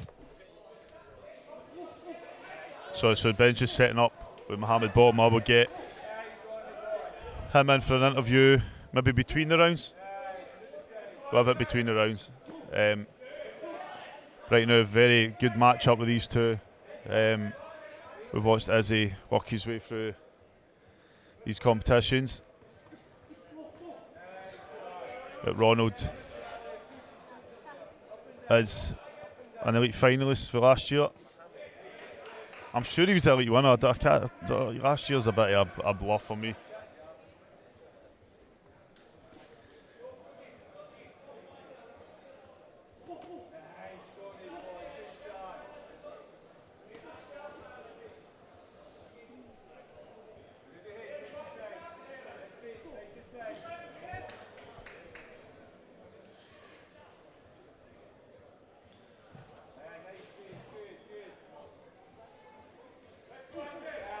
This is our final bout of today.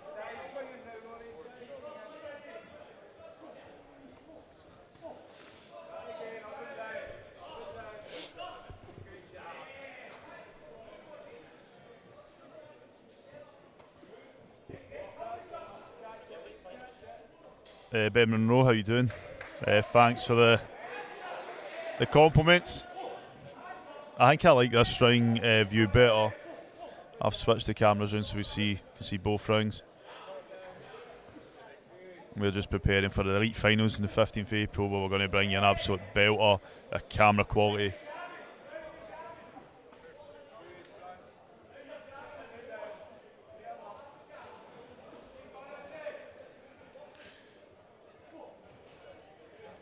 I feel like Izzy has a lot of juice in the tank, and he's still to show it.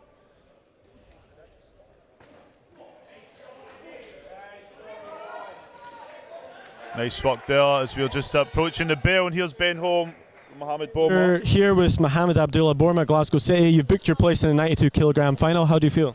I feel good. I feel great. Thank you. I feel great. You made quick work of it, so quick I didn't even see it was a first round stoppage. Is that something you've made a habit of doing before, using the power? Yeah, I do. But you know, that's Ramadan time, and I'm fasting as well. But for my first round, I expected though was gonna be a knockout. So, and I'm very happy with that. How much is that a challenge for you to compete as an athlete while also fasting for Ramadan, and you'll still be fasting next month for elite finals as well? Yes, I do, because the Ramadan is still not finished yet. So I'm still fighting, still fasting, and I'm gonna fight and fasting. So.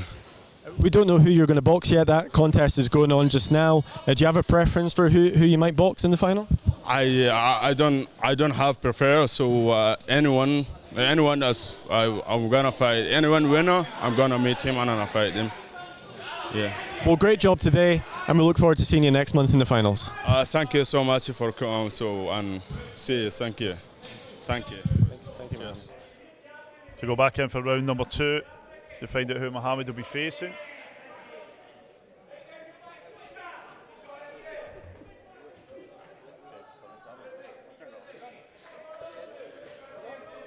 What does it take to step into the ring? The work round, and then what inspired you to get into boxing?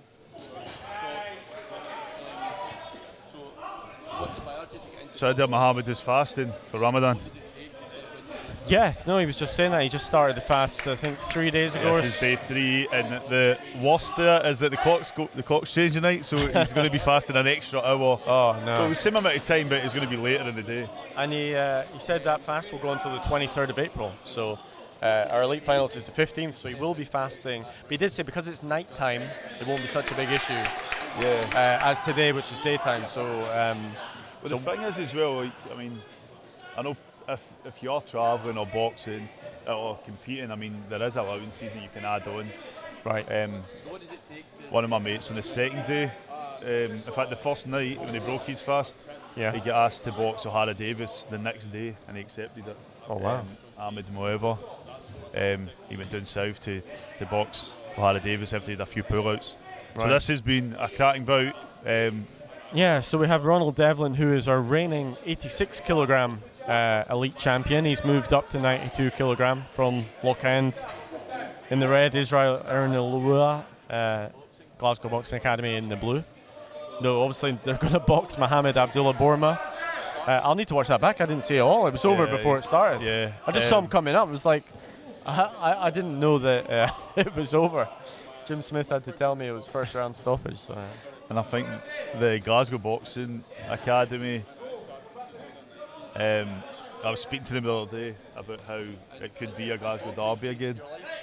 That depends. Well, yeah, there's Ronald a good Devlin's chance for standing it to be that way. As you can see, Ring 2 is now empty. We have concluded all of our bouts in Ring 2, and this is the final bout for today in Ring 1, so we're into our last few minutes of action here. See Mohammed Abdullah Bourma sticking around just to the left of us to watch this contest. He will obviously box the winner. He must be confident after a first round stoppage. Yeah.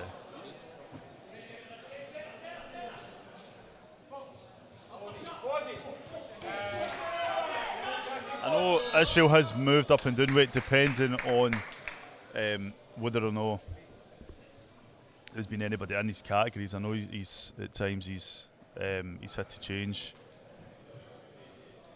had to either put on weight or come back down. I think this is his category though. Yeah.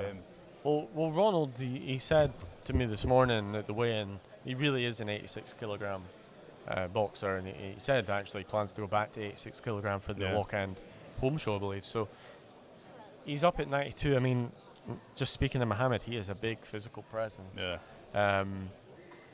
You know, so if he does make it through, he's going to have a hard task. That's the problem with going up in weight. You can face some big punchers. He's obviously got to try and get there first. Here we go, third and final round.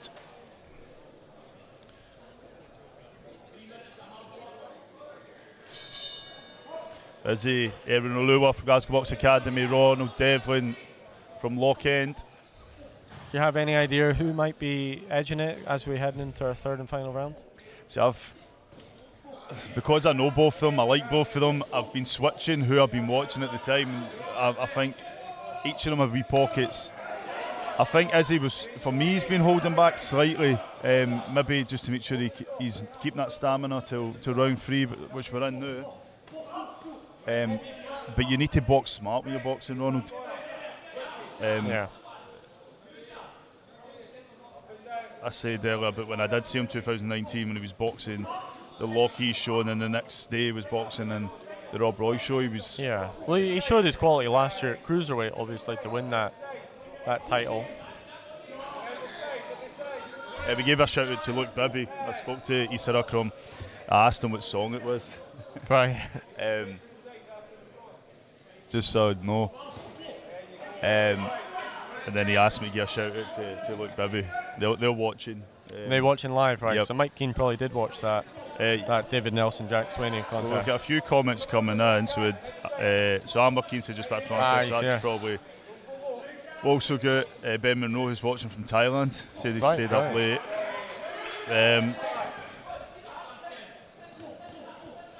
So thanks for joining us, wherever you are. We're here in. Yeah, hello to the elite boxers in Lithuania. But we've got the sun because it's sweat outside Motherwell. Yeah. The weather's just brilliant out there. Everybody's walking about in their shorts and t-shirts. We actually have 2 other additions to the Lithuania tournament. Our GB boxers, Rhys Lynch and Sam Hickey, will also be competing in that, I was told earlier today. So we will have 15 Scottish boxers there, but they're not flying out until Monday, I don't believe. They get private jets. Private jets, yeah. Limo's picking them up, all sorts. Champagne on ice.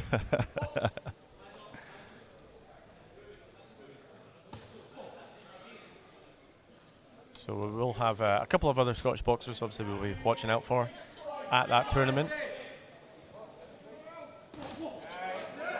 Not quite sure of the streaming details for that competition and also the France duel, if we're going to get access into it over here. But if we do, we'll share that on the Boxing Scotland social media. Hopefully we do, fingers crossed. But we don't always. I know some competitions, the end of last year, we didn't have any coverage from.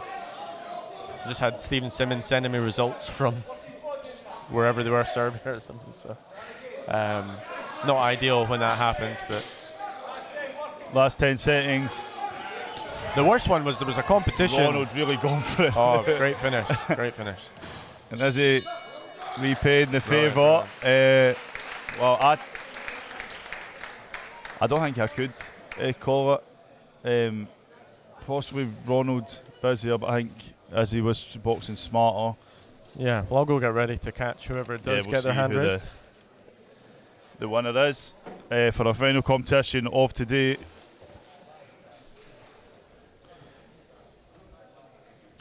So guys, you've been watching JATV Live's coverage of the Boxing Scotland Youth and Elite Golden Glove Championships. In the ring, Ronald Devlin, Izzy Erinolua.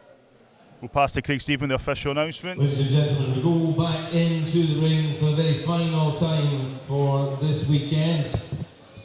And the final time before the championships on the 15th of next month. We have unanimous decision. The winner, and through to the Golden Gloves Elite Heavyweight Final, in the blue corner, Israel Erinolua. And please, ladies and gentlemen, your appreciation for Lockend's Ronald Devlin. Oh, it's going to be a mad one in this final. Glasgow Derby, Glasgow City Boxing is Mohamed Boma. Mohamed Boma, he's going to be boxing Izzy Erinolua. So Ben, standing by, we're just about to go and grab him for a chat.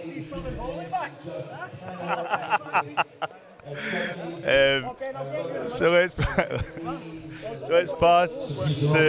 We've had a couple of people. All too many to mention, but they all have our gratitude for allowing these to run smoothly.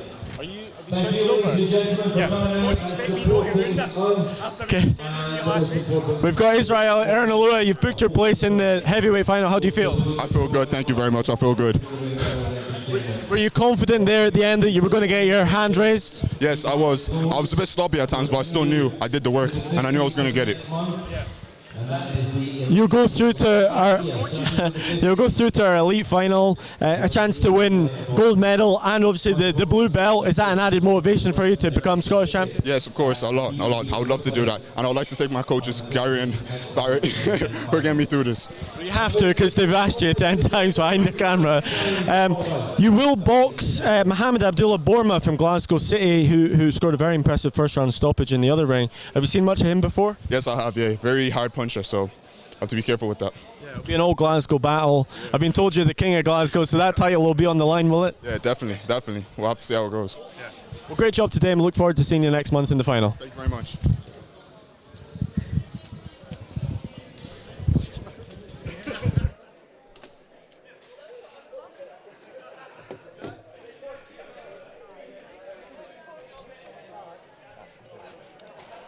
So guys, that is it from us. Thanks so much for watching.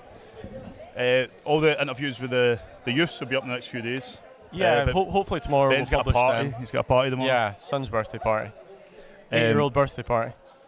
But I'm glad of that outcome. I think a Glasgow derby. Unfortunately for Ronald Devon, I did think maybe he was busy. I did say it could have went either way for me. It was close. Yeah, it was close. Obviously, I think Israel has that natural size, being a fully fledged heavyweight. I think it was maybe a disservice for Ronald being up at that higher weight. But I'm looking forward to that final actually between Israel and Mohamed. So that should be a good one. And then Barry Murphy pulling us up. Yeah. I don't think we would say that it's bad. Or if you just watch that camera. No, Camera's almost down. No, but it's been a great day. That was our elite semi-finals. We now move on to our showpiece event of the year, the Elite Golden Gloves Finals, Saturday 15th of April. Some ticket details will be out next week about how you can purchase. There'll be tables and stuff people can purchase, as well as bleacher seats. So all that will come out pretty soon. But no, thank you for joining us. Hope you can join us next month. Thank you again, Jamie. Thank you. Looking forward to it. And we'll see you all very, very shortly. Don't forget to go watch the Scotland vs Ireland Duo International Boxing Scotland's YouTube channel. You can enjoy that for the rest of the afternoon. Take care and bye-bye. Thank you.